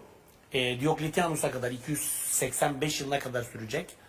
Hakikaten imparatorluğun çok ciddi tarih sahnesinden çekilme tehdidi altında bulunduğu. Bir kere dış tehditler, dış koşullar çok olumsuz. Çünkü Sasaniler doğuda yeni bir güç olarak yükselecekler ve Romalıları üst üste yenecekler. Hatta esir düşen Valerianus gibi Roma imparatorları olacak. Batıda barbar istilaları. İçeride enflasyon, pahalılık, bilhassa salgın hastalıklar ve bürokraside ve özellikle imparatorluk makamı özelinde istikrarın bozulması. Çünkü onlarca imparator var birkaç yıllık. Çünkü her gelen selefini öldürüyor. Halefi de selefini öldürüyor. Kendisinin halefi de selefini, yani kendisini öldürmüş oluyor. Evet. Tam bir istikrarsızlık. Sonrasında 285'ten itibaren bir tetrarşi dönemi. Diokletianus'un imzasıyla ortaya çıkmış bir dönem. Tetrarşi döneminde Diokletianus işte yani bu kötü gidişi nasıl durdururuz? Bu krizler evresini, bu krizler sürecini nasıl çözeriz? Bu bağlamda Diokletianus'la birlikte 285'ten itibaren bir tetrarşi dönemi, aslında imparatorluk topraklarını biraz taksim ediyor Diokletianus. Çok geniş toprakları. 2 Augustus olacak. 2 tane kral, hükümdar, monark. Onların yanında yardımcı bağlamda 2 tane Sezar. Dörtlü bir yönetim şurası. Çok enteresan gerçekten değil mi? Tabii ki. Batıda doğuda 2 imparator, yani 2 Augustus ve 2 tane Sezar. Fakat bu da beklenen tesiri aslında gösteremeyecek. Hoş. Diokletianus'un reformları, özellikle bu tetrarşi yönetimi imparatorluğun bu krizler evresini aşmasına yardımcı olacak. Ve aşacak. Ama bir müddet sonra bu sefer de tetrarşi içerisindeki yöneticiler birbirlerine girecekler.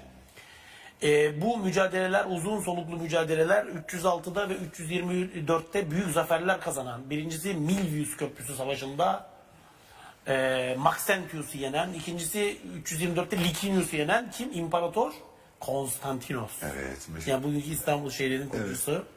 Hocam, Konstantinos tarih sahnesine çıkacak ve yeniden monarşiyi ihya edecek. Tamam. O zaman araya gidelim. Eyvallah. Tam da oradan İstanbul'dan devam edelim tamam. Hocam. Efendim bugün konuğumuz Profesör Doktor Zafer Duygu. Kısa bir ara sonrasında karşınızdayız.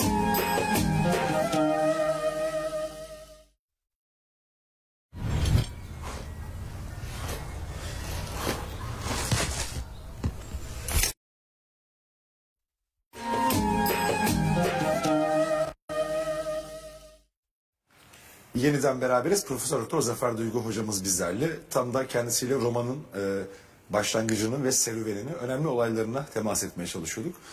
İstanbul'a kalmıştık hocam. Evet, İmparator Konstantinos tetrarşiyi ortadan kaldırıyor. Çünkü diğer rakiplerini ortadan kaldırıyor. En nihayetinde gördüğümüz manzara şu.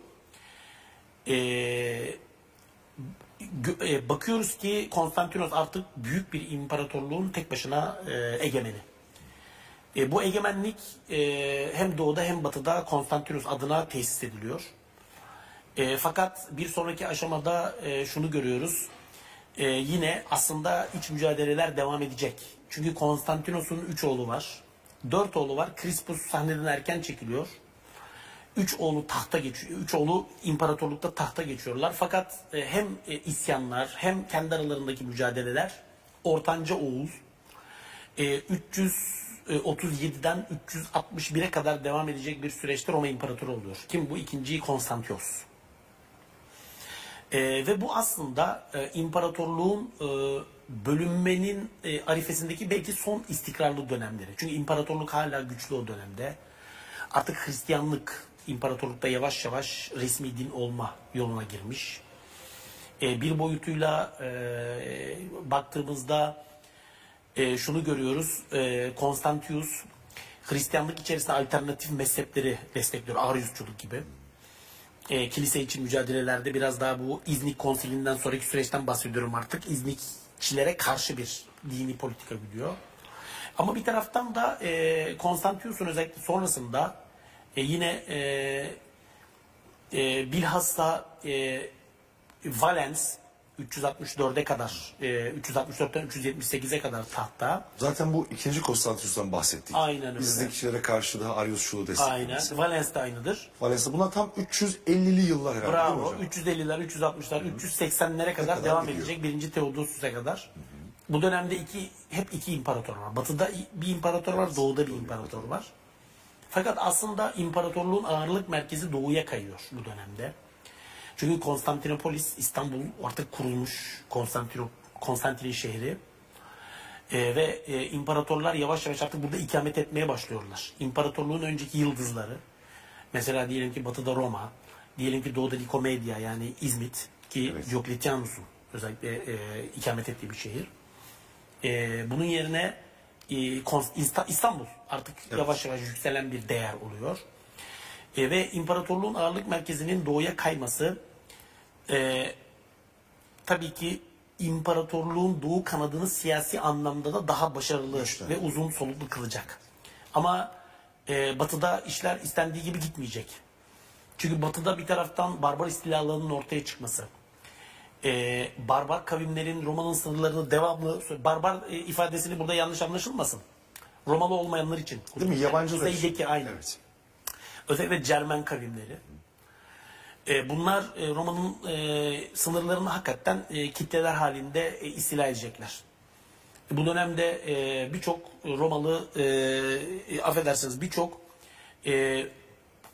Cermen general imparatorluğun başını belaya sokacak. İmparatorluğa dert, sorun teşkil edecekler. Bazı Romalı generaller aynı şekilde. Ve tabii ki Hunlar, özellikle Avrupa Hunları, Atilla ismi değil mi önemli? Evet, çok.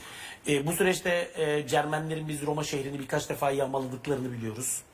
Atilla'nın ve Hunların, Avrupa Hunların çok ağır tehdit ettiklerini biliyoruz. Evet, meşhur General Aetius bir noktada durduracak Atilla'yı ama Atilla bir yıl sonra yeniden Roma üzerine sefere çıktığında bu sefer Roma'nın pek karşısına çıkaracak gücü yok. Yok, evet. Ama yine de işte Papa Leo'nun, 1. Leo'nun o dönemde ricası üzerine biz şehri yağmalamadığını göreceğiz Atilla'nın ama Atilla'nın talihi de yaver gitmeyecek. Sonrasında kısa bir müddet sonra ölecek. Orada bazı aslında dedikodular da var. İşte Atilla'nın bir kızdan hoşlandığı veya tabii, yani işte gerdek gecesi olduğu, evet. Yani zehirlenmiş olabilir. Yani evet. Ne olduğu tam belli değil ama beklenmeyen bir ölüm. Hı hı. Bir müddet sonra tabii Hunlar devre dışı kalacak ama özellikle batıda istikrarsızlık devam edecek. Ve biz en nihayetinde 476 yılı itibariyle Batı Roma İmparatorluğu'nun sahneden silindiğini göreceğiz.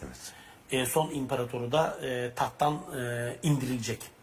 476 ve evet, artık tek bir hükümdar ve kralla devam edecekler. Artık bir tek Roma İmparatorluğu dediğimiz şey İstanbul merkezli ve batıda İtalya'da ve imparatorluğun batı coğrafyasında egemenliğini yitirmiş bir siyasi organizasyon. Artık bundan sonra yavaş yavaş biraz daha bölgesel bir güce dönüşmeye başladığını göreceğiz.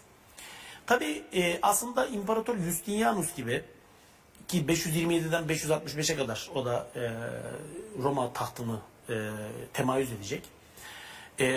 Roma'nın eski sınırlarına kavuşabilmek adına yeniden çabaları var.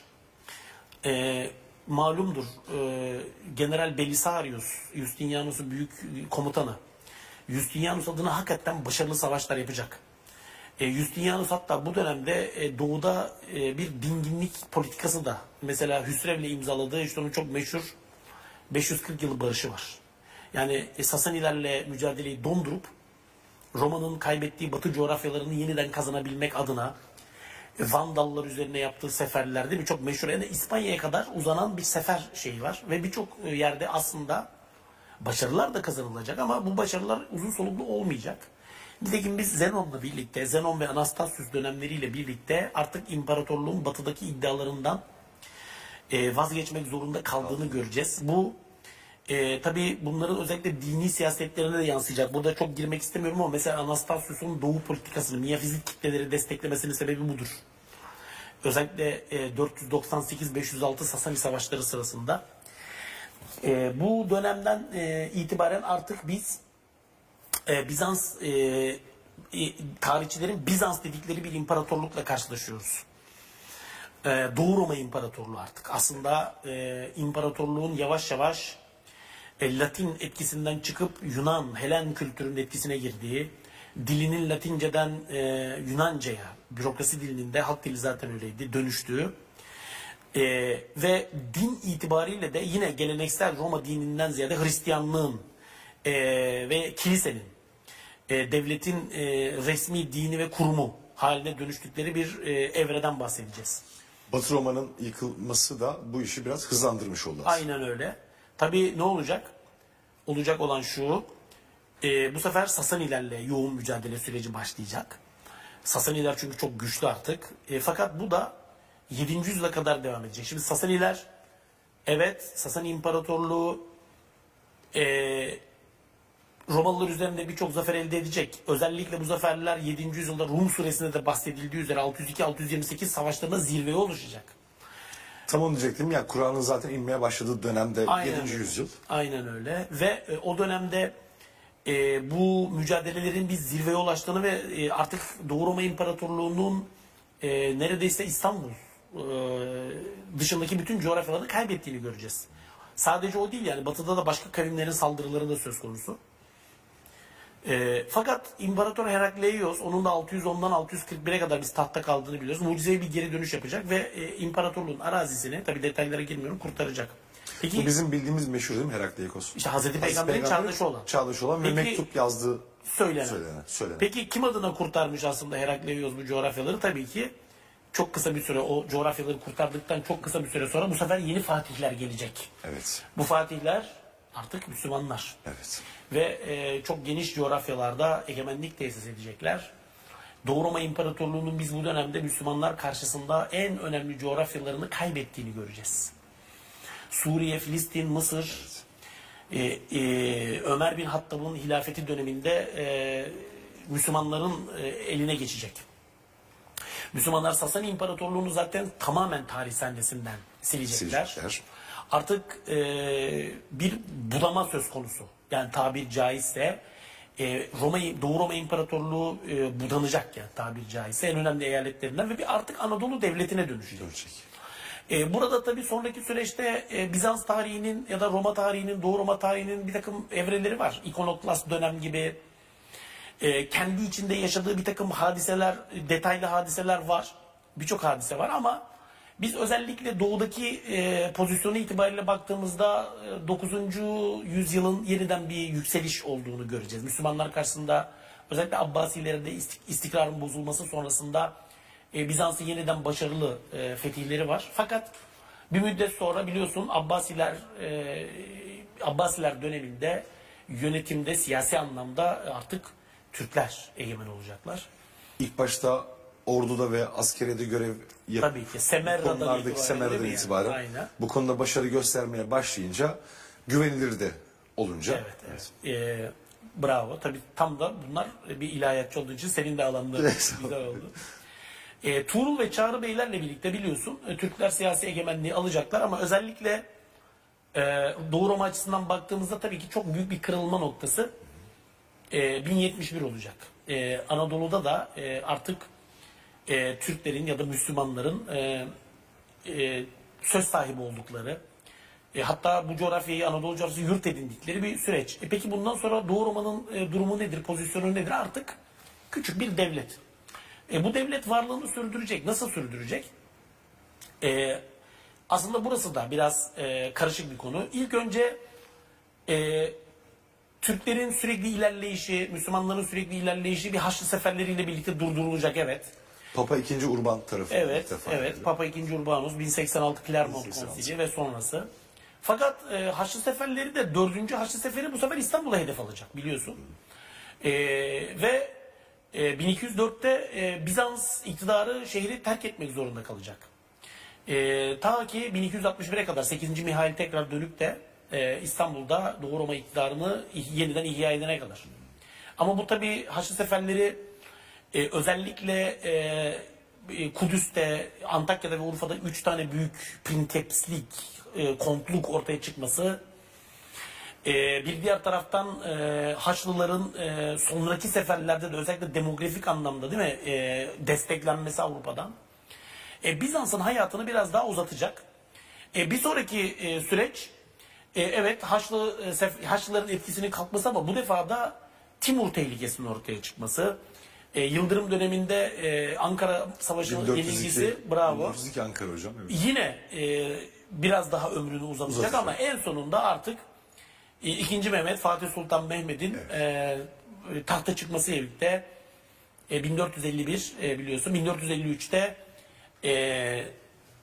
İstanbul'un Türkler tarafından fethedildiğini ve Fatih Sultan Mehmet tarafından yeni başkent yapıldığını, zaten onu da kendisini de Kayser unvanıyla ve 3. Roma, yani aslında kendisi bir Roma İmparatoru da addediyor Fatih Sultan Mehmet. Böylece bizim hikayemiz de bitiyor. Evet. Öteki taraftan baktığımız hikaye bitiyor. Yeni bir hikaye başlıyor değil mi? Yani aslında şimdi bizim taraftan da yeni bir hikaye başlıyor ve böylece Roma İmparatorluğu tarih sahnesinden çekiliyor. Son bir soruyla hocam o zaman. Kısa ve biraz da belki esprili olsun. Her yol Roma'ya çıkar derler hocam. Evet. Bunun arkasında yatan espri nedir? Romalıların yolları. Değil mi? Yol konusunda özellikle daha ilk dönemlerden itibaren çok başarılı olmuşlar. Hala yapılan arkeolojik kazılarda, şeylerde bulunuyor. Şehircilikleri, şehir planlamacılıkları çok iyi. Tabii. Birkaç yer nacizane gezmiştim. Yapmış oldukları hamamlar, sütunlar olsun. Şimdi Fatih'ciğim şöyle, Roma gerçekten önemli bir siyasi organizasyon ama önemli de bir medeniyet. Bunu da altını çizmek lazım. İnsanlığın bütün ortak evrensel birikimini kurumsallaştırmış bir medeniyet. Büyük bir imparatorluk kurmuş, evet, emperyal bir güç, birçok şeyi köleleştirme, hepsi amenna yani olumsuz yönden bak. Ama olumlu tarafından baktığında büyük bir uygarlık olduğunu da söyleme. Katkıları da var. Zafer hocam çok teşekkür ediyorum. Ben teşekkür ediyorum. Ayağınıza sağlık. Çok keyifle dinledik. Sağ olun. Sağ olun. Olmayın nice de inşallah programda. Tabii ki inşallah. Efendim, bugünkü muhakeme programında sonuna geldik. Profesör Doktor Zafer Duygu hocamız konuğumuzdu. Yarın yine muhakemede görüşmek üzere. Selametle.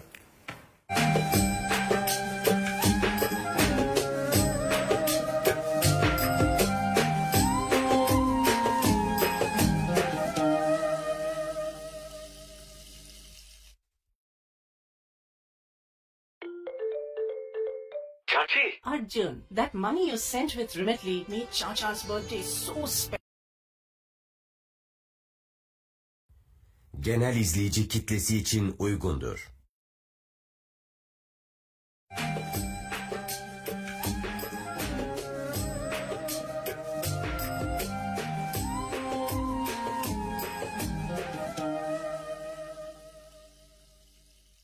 Eko Türk'te muhakeme programından herkese hayırlı akşamlar. Yine bir Ramazan akşamı karşınızdayız. Ben Fatih Ergenekon ve bugün konuğumuz ilahiyatçı Akın Karadeniz olacak. Hocam hoş geldiniz. Hoş bulduk Fatih Hocam. Nasılsınız, iyi misiniz? Teşekkür ediyoruz. Sizler nasılsınız? Malum Ramazan ayındayız, onu idrak ediyoruz. Hayırlı bereketli olsun Ramazan ayımız inşallah. İzleyicilerimizin de Ramazan ayını tebrik ediyorum. Hayırlı bereketli olsun inşallah. İnşallah. Tabii en büyük niyazımız tüm insanlık için, ümmetimiz için, iman ailemiz için değil mi? Hayırlara vesile olması. İnşallah. Daha sağlıklı, daha geleceği parlak bir ümmet duasıyla diyelim biz de. İnşallah. Şimdi tabii Ramazan ayındayız deyince aslında Ramazan'da aklımıza ilk gelen şeylerden birisi Kur'an olmalı. Hatta ilk aslında Kur'an gelmeli. Zira Kur'an ayı.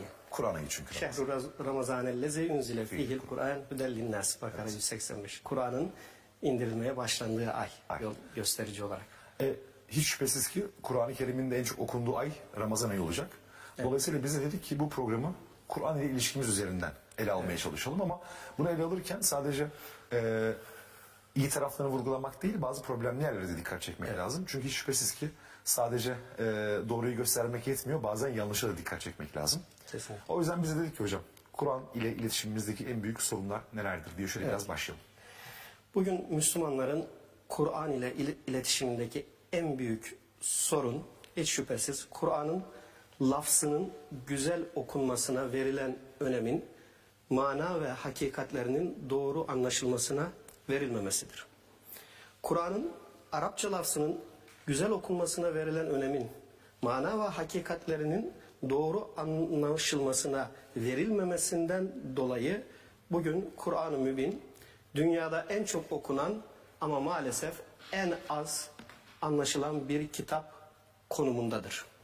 Bugün Müslümanların birçoğu maalesef Kur'an'ı sevap kazanmak için okumaktalar. Artık biz Müslümanların Kur'an'ı sevap kazanmak için okunan bir kitap olmaktan çıkarıp Kur'an'ı doğru bir şekilde anlayıp hayatımıza doğru bir şekilde tatbik edebilmek için okunan bir kitap haline dönüştürmemiz elzemdir ve unutmamalıyız ki asıl sevap da Kur'an'ı doğru bir şekilde anlayıp doğru bir şekilde hayata tatbik etmek ile kazanılabilir. Bugün ülkemiz toplumunda Arapça ile ilgili maalesef çok ciddi bir taassup vardır. Hatta bu taassup öyle ileri gitmiştir ki kimi Müslümanlar Arapça gördüğü dergi ve gazetelere dahi kutsiyet atfeder hale gelmiştir. Takvim yaprakları bunun en güzel örneği, evet. değil mi? Yine kimi Müslümanlar dua içerikli bir kısım Arapça metinleri ezberleyerek ne dediklerini hiç bilmeden ve anlamadan Allah'a dua etmeyi dinin bir gerekliliği gibi maalesef görmekteler.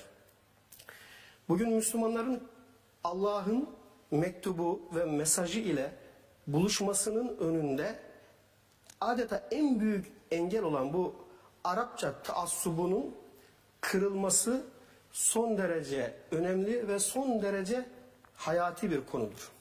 Onun için öncelikle bizim Kur'an'ın niçin Arapça indirildiğini bir Kur'an'dan anlamamız gerekiyor.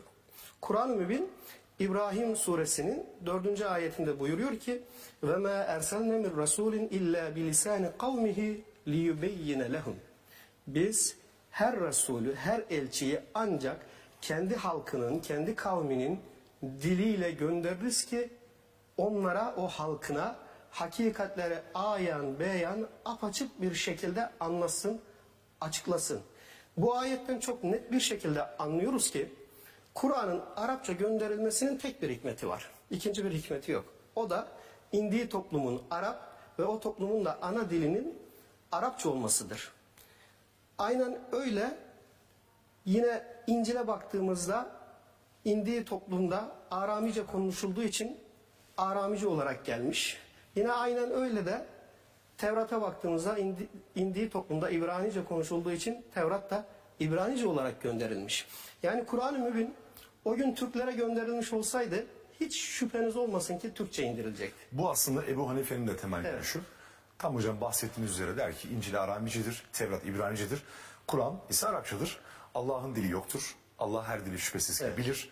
Dolayısıyla bu tamamen tam ayetin sonundaki o gerekçe li yübeyyine lehum. Evet. Yani onlara beyan edebilmen, yani açıklaman için. Hakikatler açıklansın. O halde Arapçanın kendisi lafzen kutsal bir dil değildir diye. Onunla ilgili de ayet-i kerimeyi paylaşacağım. Yani Türklere indirilseydi Türkçe olarak, Japonlara indirilseydi Japonca olarak, Fransızlara indirilseydi Fransızca, İngilizlere indirilseydi Kur'an hiç şüpheniz olmasın İngilizce olarak gönderilecekti. Bu konuyla ilgili izleyicilerimizle birkaç ayet daha paylaşayım. Mesela Fussilet suresinin 44. ayeti kerimesinde Rabbimiz buyuruyor ki وَلَوْ جَعَلْنَاهُ قُرْآنًا اَعْجَمِيًّا Eğer biz bunu yabancı bir dilde Kur'an kılsaydık لَقَالُوا لَوْلَا فُسِّلَتْ آيَاتُهُ Hemen itiraz edeceklerdi. Diyeceklerdi ki ya bunun ayetleri tafsilatlı bir şekilde, ayrıntılı bir şekilde bizim anlayacağımız şekilde açıklansaydı, detaylandırılsaydı ya. Acemiyyun ve arabiyyun. Hiç Araba, Acemce yani yabancı bir dilde kitap olur mu diye itiraz edeceklerdi. Yusuf suresinin ilk 2 ayetini paylaşalım izleyicilerimizle. Elif lam ra tilke ayatul kitabil mübin. Elif lam ra işte bunlar açık kitabın ayetleridir. Açık bir kitap olmasının sebebi inna enzelnahu Kur'anen arabiyyen leallekum taqilun. Akıl erdiresiniz diye, yani anlayasınız diye bunu size Arapça bir Kur'an olarak indirdik. Biz bu kitabı. O yüzden muhatap Arap, anlayacağı dilden indirdik ki onlar için açık bir kitap olsun. Yine Duhan suresinin 58. ayetine baktığımız zaman فَاِنَّمَا يَسَّرْنَاهُ بِلِسَانِكَ Biz onu yani Kur'an'ı senin dilinde kolaylaştırdık. Yani anlaşılır kıldık ki leallehum yetezekkerun. Bu Kur'an'ın muhatapları hakikatin, gerçeğin bilgisinden gerekli öğüt ve nasihatları alsın, gerçeğin bilgisini hatırlasınlar diye. Şimdi Arapça kutsal bir dil midir peki? Bunun da cevabını bize Rum suresinin 22. ayet-i kerimesi veriyor. Rabbimiz buyuruyor ki ve min ayatihi halkus semavati vel ard. Yerin ve göklerin yaratılışında onun, Allah'ın varlığının belgeleri ve delilleri vardır. Bir de ve ihtilafu elsinetüküm ve elvaniküm. Dillerinizin ve renklerinizin yani tenlerinizin, ırklarınızın farklı farklı olması da Allah'ın varlığının delillerindendir, belgelerindendir. İnne fî zâlike le âyâtin lil âlimîn. Bilenler için işte bütün bunlarda ibretlik dersler, deliller ve Allah'a ulaştıran belgeler vardır. Bu ayet-i kerime çok net bir şekilde şunu ifade ediyor bize.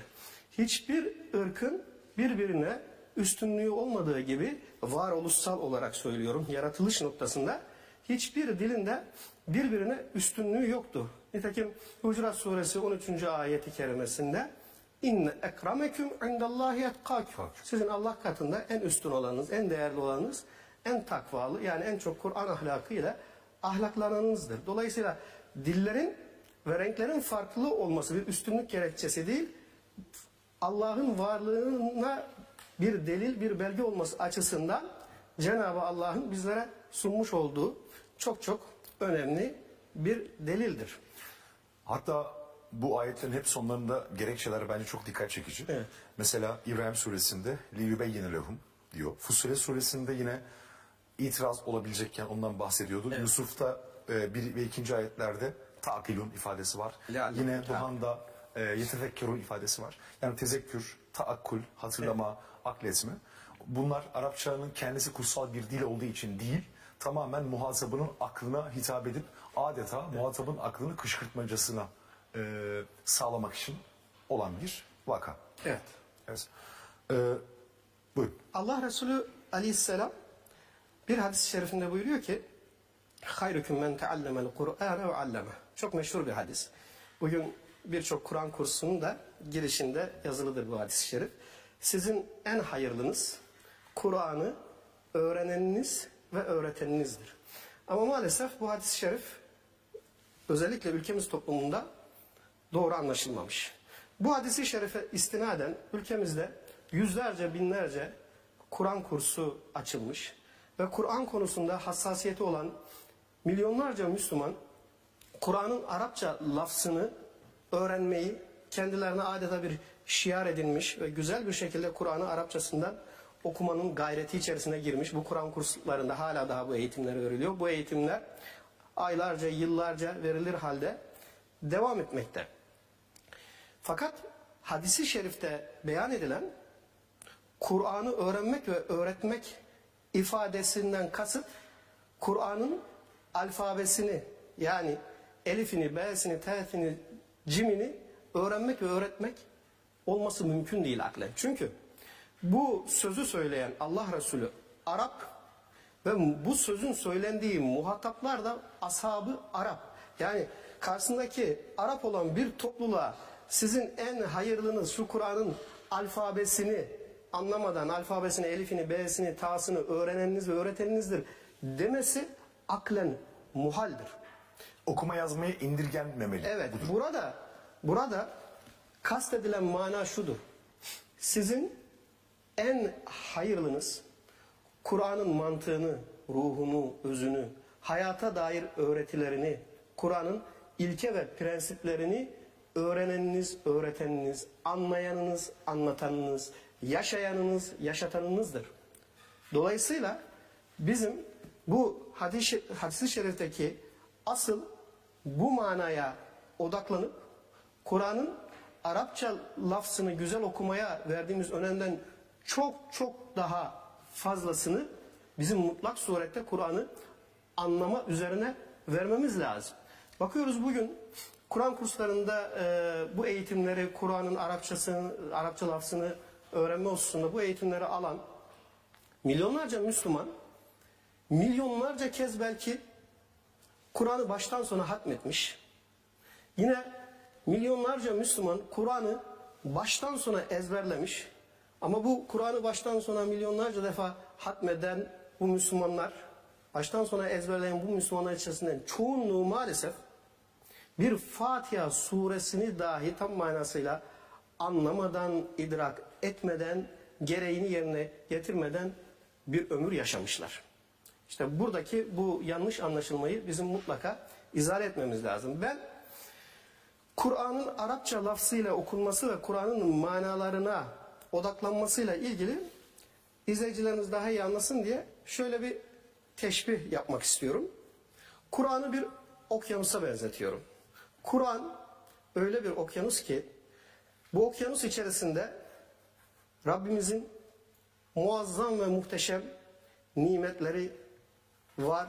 Bu okyanusa daldığınız zaman, derinlemesine daldığınız zaman muazzam mucizeleri, Esma-i İlahiyesinin yansımaları ve sanatları var.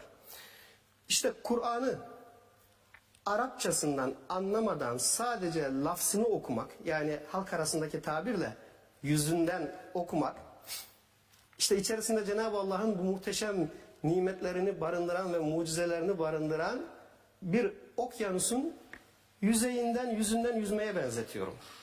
Kur'an'ın mana ve hakikatlerini anlamak için gayret etme çabasını da bu muhteşem okyanusa bir dalgıç misali dalarak, dalabildiğin kadar dalarak oradaki Cenab-ı Allah'ın nimetlerini, Cenab-ı Allah'ın Esma-i İlahiyesinin yansımalarını, mucizevi o sanatlarını müşahede ederek Kur'an okyanusunun derinlerinde yüzmeye benzetiyorum.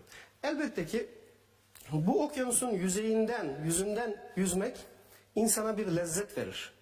Ama bir dalgıç misali bu okyanusun dalabildiğin kadar derinliklerine dalarak yüzüp oradaki o muhteşem Cenab-ı Allah'ın Esma-i İlahiyesinin tecellilerini görmek ise bambaşka bir lezzet verir. O yüzden biz Müslümanlar sadece okyanusun yüzeyinden yüzmenin verdiği zevk ve lezzetle, hazla, manevi tab ile yetinmemeliyiz. Mutlak surette bu Kur'an okyanusunun dalabildiğimiz kadar derinlerine dalıp, yani o ayetlerin mana derinliklerine inebildiğimiz kadar inip, o mana derinliklerinden bizim hayatımızı baştan sona değiştirecek, baştan sona şekillendirecek, dizayn edecek, hayatımıza doğru yol rehberi olacak, kalbimizi, gönlümüzü ve ruhumuzu aydınlatacak o Kur'an'ın nurlu hakikatlerini öğrenip, onlarla tanışıp hayatımızı buna göre şekillendirmek elbette bambaşka bir lezzet ve haz verecek. Bütün gayretimiz ve çabamız da bu yönde olmalıdır. İnşallah. Yani aslında şunu da unutmamak lazım. Mesela Medine nasıl Müslüman oldu diye bakacak olsak bugün, Allah Resulü'nü görmeden Müslüman oldular. Sadece Kur'an'ın etkisi ve hakikati onların imanına ve hidayetine vesile oldu. Hatta Allah Resulü Hazreti Ebu Bekir'le beraber Medine'ye girdiği zaman orada Medineliler karıştırıyorlar. Acaba hangisi Muhammed diye bakıyorlar. Hatta Hazreti Ebu Bekir ben değilim o diye böyle gösteriyor. Allah Resulü'nü görmeden Müslüman oldular. Kur'an öyle bir etkisi ve hakikati vardı. Evet. Anlamadığımız zaman bir etki de hakikat olmuyor. İnsanı kendisine getirmiyor Kur'an. Sadece böyle duvara asılan bir mit kitabı gibi.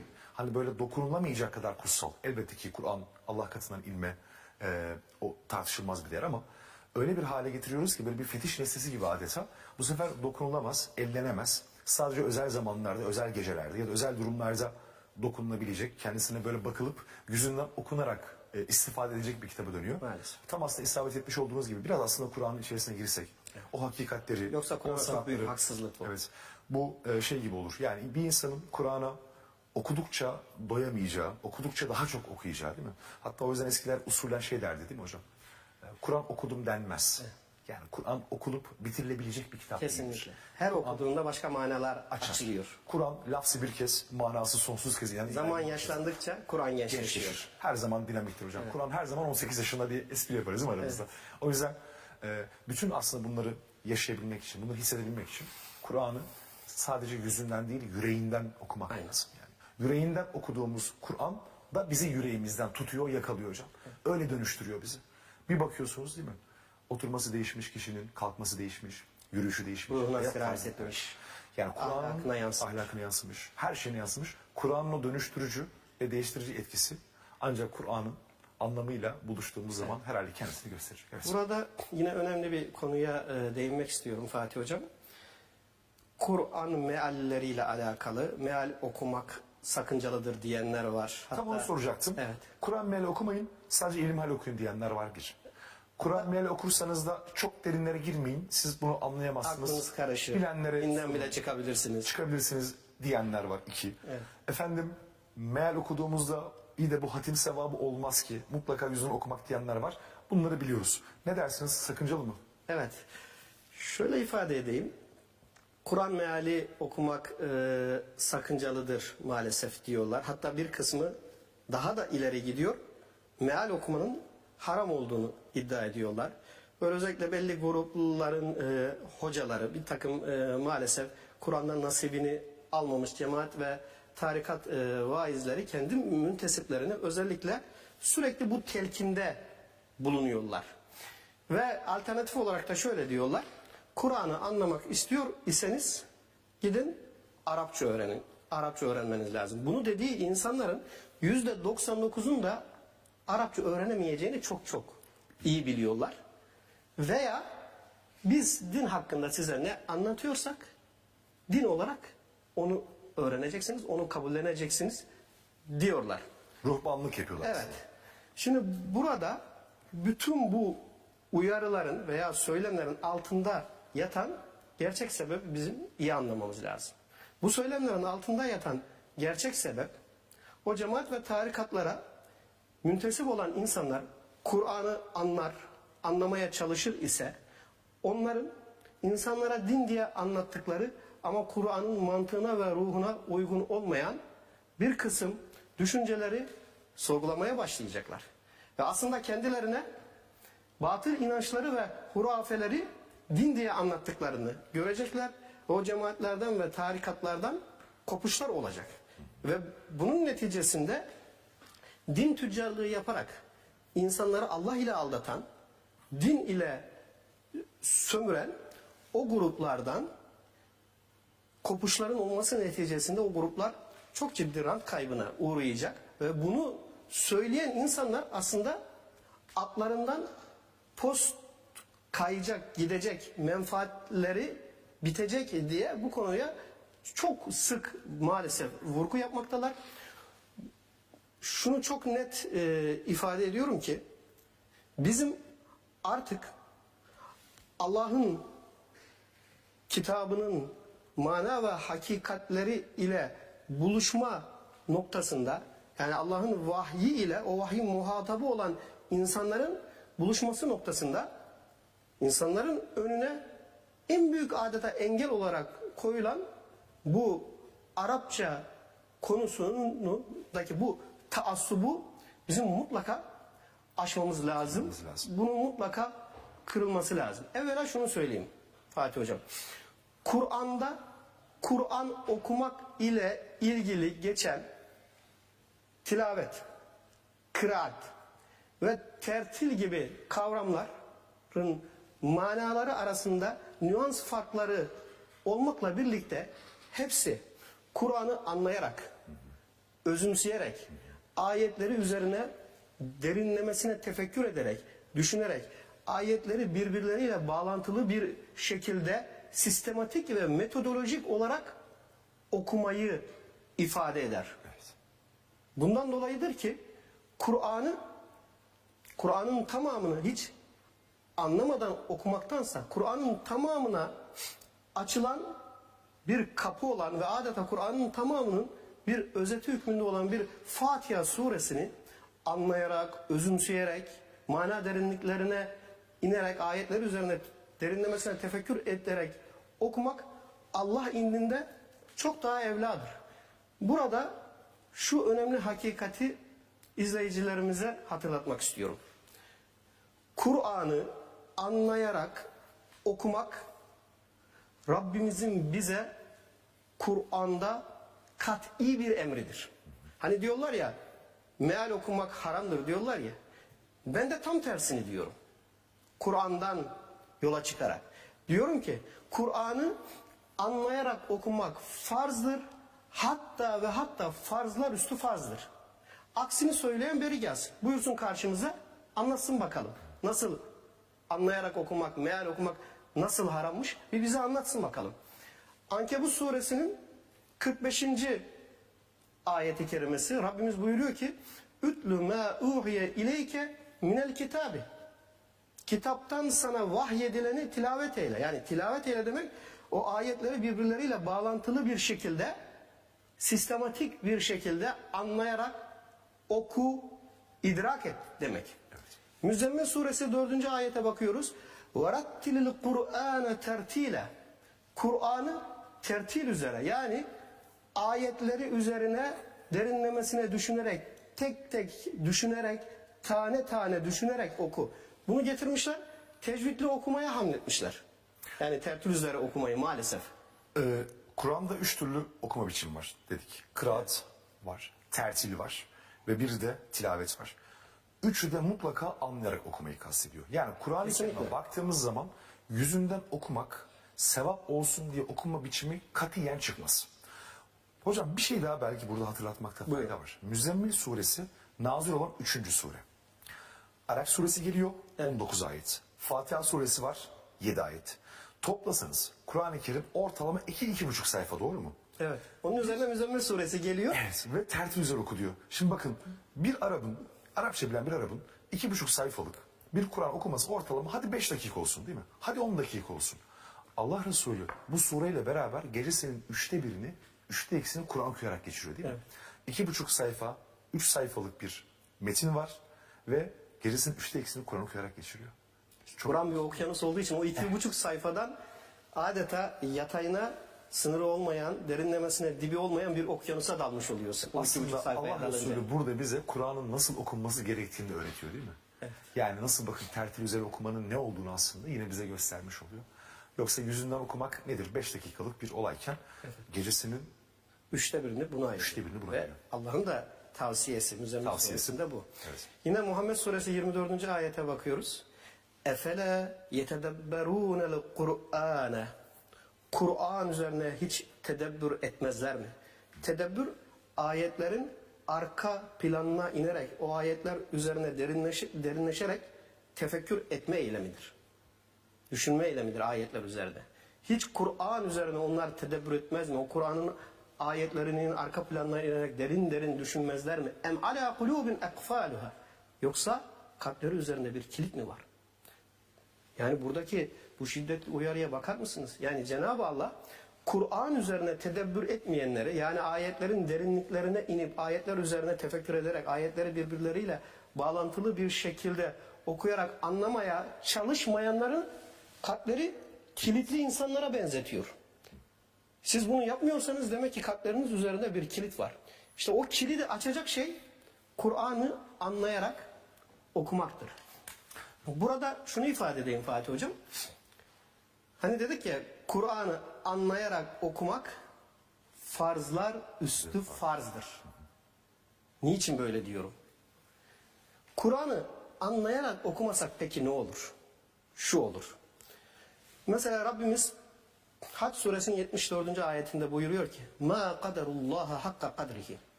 Onlar Allah'ın kadrinin, kıymetini hakkıyla takdir edemediler, bilemediler, anlamadılar. Allah'ı tanıyamadılar, anlamadılar. Sıfatlarını bilemediler. Sadece Allah'a ait olan yetki ve sıfatları kalktılar, başka varlıklara vermeye kalktılar. Şirki anlatan bir ayet-i kerime. Eğer sen Kur'an'ı anlayarak okumazsan Allah'a ait sıfatları gider, adına evliya dediğin başka varlıklara verir, Allah muhafaza şirke düşebilirsin. Eğer Kur'an'ı bir insan anlayarak okumazsa, örneğin Kaf suresi 16. ayet ve nahnu akrabu ileyhi min hablil verid. Biz insana şah damarından daha yakınız. Enfal suresi 24. ayet ve alemu, iyi biliniz ki ennallaha yahulu beynel mer'i ve kalbihi. O Allah ki, muhakkak ki Allah kişiyle kalbi arasına girer. Kehf suresi 110. ayetin son kısmı ve la yushrik bi'ibadeti rabbihi ahada ve la yushrik bi'ibadeti rabbihi ahada. asla ve kat'a Rabbine olan kulluğuna ve ibadetine şirk bulaştırma. Bu ayetleri eğer Müslüman anlamaz ise bu ayetlerin bize vermiş olduğu şu hakikati, yani Allah ile kul arasında ara yok ki aracı olsun. Yani bize şah damarından daha yakın olan, kişiyle kalbi arasına girmiş olan Allah ile kul arasında nasıl bir ara var ki oraya aracı koyasın? Bu hakikati anlayamaz ve maalesef bu hakikatin ihtilafına, muhalifine gider bir takım aracı tanrıcıklar edinip Kur'an'da Nisa suresi 48 ve 116. ayetlerde belirtilen Allah'ın kesinlikle affetmeyeceği tek günah olan şirk günahına Allah muhafaza düşebilir. Evet hocam, aslında Rabbimiz bize şahlarımızdan yakın. Bazen mesele bizim ona ne kadar yakın olduğumuz. Evet. Aslında Kur'an'ı anlayarak okumak da bazen insan olarak geçebiliyor. Allah bize yakın ama biz bazen mesafe koyuyoruz. İnsanız nihayetinde. Çok önemli bir konu ama ara vaktimiz geldi. Aramızı verelim aradan hocam. sonra buraya devam edelim. Buradan tekrar bir şey daha söyleyeyim. Olur tabii ki devam edelim. Efendim İlahiyatçı Akın Karadeniz hocamız bizde. Kısa bir ara sonrasında karşınızdayız. Millions worldwide grapple with cataracts. Your support empowers Al Mustafa Welfare Trust to restore sight.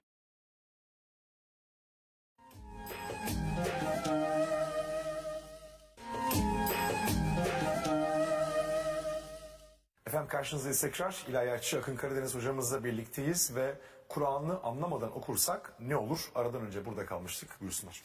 Kur'an'ı anlamadan okursak mesela her gün namazlarda her rekatta okuduğumuz Fatiha suresinin 5. ayeti İyyâke na'budu ve iyyâke nesta'in. Yalnız ve yalnız sana kulluk eder, sana ibadet eder ve sadece senden yardım dileriz. Medet denilecekse sadece sana medet deriz. Bu ayeti eğer anlamazsak, Şuara suresi 213. ayet فَلَا تَدْعُ مَا اللّٰهِ اِلَٰهًا آخَرٍ. Sakın ola ki Allah ile beraber, yani Allah'a yalvarıp yakarmakla birlikte, ondan yardım istemekle, ona dua etmekle birlikte başka varlıkları da ilahlaştırıp ona yalvarıp yakarma, ondan medet umma fetekûne minel muazzebîn. Yoksa çok çetin azaba uğrayanlardan olursunuz. Bu ayeti anlamazsak, bir kısım insanların düşmüş olduğu şu hataya Allah muhafaza düşersek, yetiş ya Muhammed, yetiş ya Ali, yetiş ya Gavs, yetiş ya Seyda, yetiş ya Şeyh, yetiş ya falan, yetiş ya filan gibi başka varlıklardan medet ummaya kalkarsak Allah muhafaza itikadımızı sarsmış, imanımıza şirk bulaştırmış oluruz. Mesela Kur'an'ı anlayarak okumaz isek Yasin suresinin 69 ve 70. ayetlerini kalkıp mezarlıklarda ölülere okuruz. Şu ayetler. وَمَا عَلَّمْنَاهُ الشِّعْرَ وَمَا يَنْبَغِي لَهُ. Biz ona, yani Muhammed Aleyhisselam'a bir şiir öğretmedik. Böyle bir şeye gerek de yok zaten. اِنْ هُوَ اِلَّا ذِكْرٌ وَقُرْآنٌ مُبِينٌ. Ona öğrettiğimiz şey açık bir Kur'an ve zikir, yani hakikatin ve gerçeğin bilgisini öğütleyen açık bir Kur'an'dır. Bunun için öğrettik? لِيُنْزِرَ مَنْ كَانَ حَيًّا. Ölülere değil, diri olanlara, hayat sahibi olanlara veya diğer bir ifadeyle de yaşayan ölülere bir uyarı olsun, bir öğüt olsun, bir nasihat olsun diye bu Kur'an'ı ona, Muhammed Aleyhisselam'a öğrettik. Kur'an diyor ki biz bunu diri olanlara indirdik ama bu ayeti anlamadığımız için, anlayarak okumadığımız için ölülere biz okuyoruz maalesef. Burada şunu da ifade edeyim Fatih Hocam. Bir kısım meallerde çok ciddi hataların ve eksikliklerin olduğu da bir gerçek.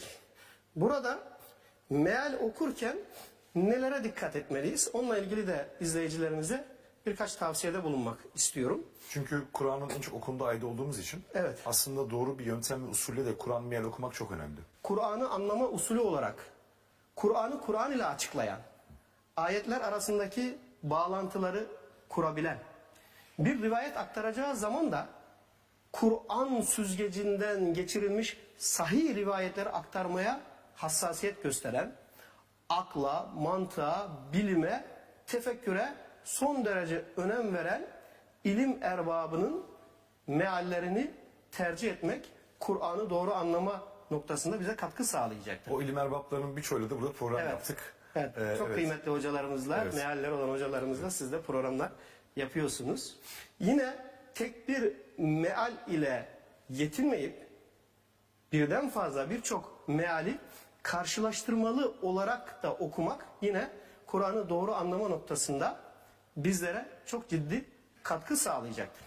Bugün dünyanın birçok önemli diline çevrilmiş çok farklı Kur'an çevirileri dünyanın her tarafında olmasına rağmen milyonlarca Müslümana kalkıp siz Allah'ın size olan mesajını, mektubunu anlamak istiyorsanız gidin Arapça öğrenin demek çok büyük bir zulümdür ve haksızlıktır. Müslümanların bu zulme ve bu haksızlığa maruz kalmaması için Allah'ın verdiği aklı kullanması lazım. Kendilerinin din üzerinden sömürülmesine de Müslümanlar müsaade etmemesi lazım. Zaten öyle olsaydı Kur'an'ı en iyi anlayanlar Araplar olurdu. Evet, onunla ilgili birkaç önemli cümle kuracağım. Hatta artı, şunu da belki söylemek lazım. Arapçayı çok iyi bilenler de kendi aralarına zaten ihtilaf ediyorlar. Evet. Yani herkes Arapçayı çok iyi bildiğini iddia etmesine rağmen ortada çok da bir ittifaktan da söz edilemeyecek. Şunu ifade edeyim. Bugün Arap dünyasının haline bakıyoruz. Birçok meselede ve birçok konuda Kur'an'ın mantığından ve ruhundan o kadar uzaklar ki. Ben bir kısım Orta Doğu ülkelerini gezdim, yerinde de gördüm. Belli konularda hassasiyetlerini takdir ediyorum. Özellikle tevhid konusundaki. Ama özellikle sosyal hayata dair konularda, özellikle kadın ile ilgili meselelerde asla ve kat'a Kur'an'a uygun olmayan, tamamen Arap'ın cahiliye örf ve adetlerini din diye devam ettirmeye çalışan bir zihniyet olduğunu gördüm. Buradan anlıyoruz ki Arapça bilmek sadece Kur'an'ı doğru anlamak için yeter bir sebep değildir. Şunu çok net söylüyorum hocam. Dinin merkezine Kur'an'ı yerleştirmeyen, sahih hadisler ile uydurma rivayetleri birbirinden Kur'an'ın süzgecinden geçirmek kaydıyla birbirinden ayıklamayan, akla, mantığa, ilime, bilime, fenne, felsefeye, sanata, fıtrata, hayatın bizatihi kendisi. Evet, önem vermeyen bir din anlayışını benimseyen insanlar ne kadar Arapça bilirler ise bilsinler Kur'an'ı doğru anlamaları mümkün değildir. Aslında burada şey çok önemliydi. Tabii çok teknik mevzu, belki uzun açılabilir ama başta söylediğiniz hani Kur'an-ı Kerim okumadan önce belirli gözlükleri ya da belirli pencerelere dikkat etmek lazım. Aslında Kur'an-ı Kerim'e sorsak desek ki ey Kur'an seni okumadan önce yapmamız gereken şey nedir desek Kur'an'ın bize tek bir cevabı var. O da estağfirullah فَاِذَا قَرَأْتَ الْقُرْآنِ Kur'an okuyacağın zaman فَاسْتَعِذْ بِاللّٰهِ مِنَ الشَّيْطَانِ Yani kovulmuş ya da rejim edilmiş şeytandan Allah'a sığın diyor. Evet. Aslında bu çok güzel bir tabir. Şöyle anlatılıyor.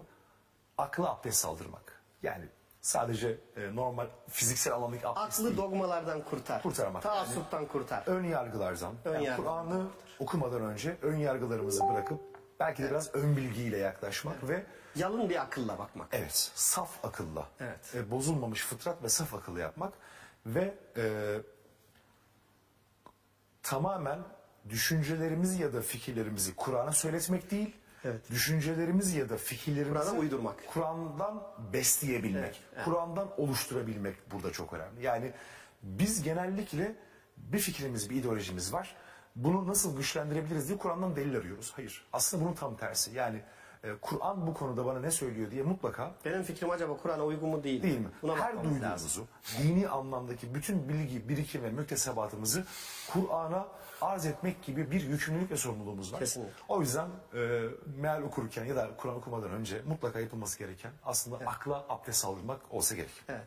Burada bir başka konu başlığı olarak bu Kur'an mukabeleleri Ramazan'da çokça yapılıyor Fatih Hocam. Hatimler indiriliyor. Elbette yani insanlar Kur'an okusun, Arapçasından okusun, lafzından okusun. Netice itibariyle buradaki Arapça lafız Rabbimizin orijinal, Rabbimize ait bir lafız.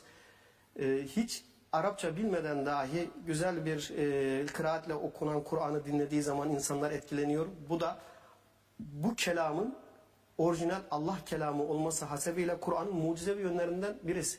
Bizim buna bir itirazımız yok. İtirazımız olan biz Kur'an'dan istifadeyi daha fazla nasıl artırabiliriz? Bunda bir fayda var ama bu fayda 1 ise biz bu faydayı 1000'e çıkaralım. 100.000'e çıkaralım, milyonlara çıkaralım. O yüzden ben izleyicilerimize şu tavsiyede bulunacağım. Mesela Kur'an mukabeleleri. Mukabele dediğimiz işte bir kişi okurken diğerleri takip ediyor. Karşılıklı Kur'an okuma, cüz okurken diğer insanlar onu takip ediyor. Bunu şöyle okumakta fayda var. Mesela kısa sureleri önce Arapçasından okunur, tek parça ve daha sonra hemen doğru ve düzgün bir mealden, biraz önce kıstaslarınızı saydığımız bir mealden onun anlamı okunur. Uzun sureleri de şöyle yapabiliriz.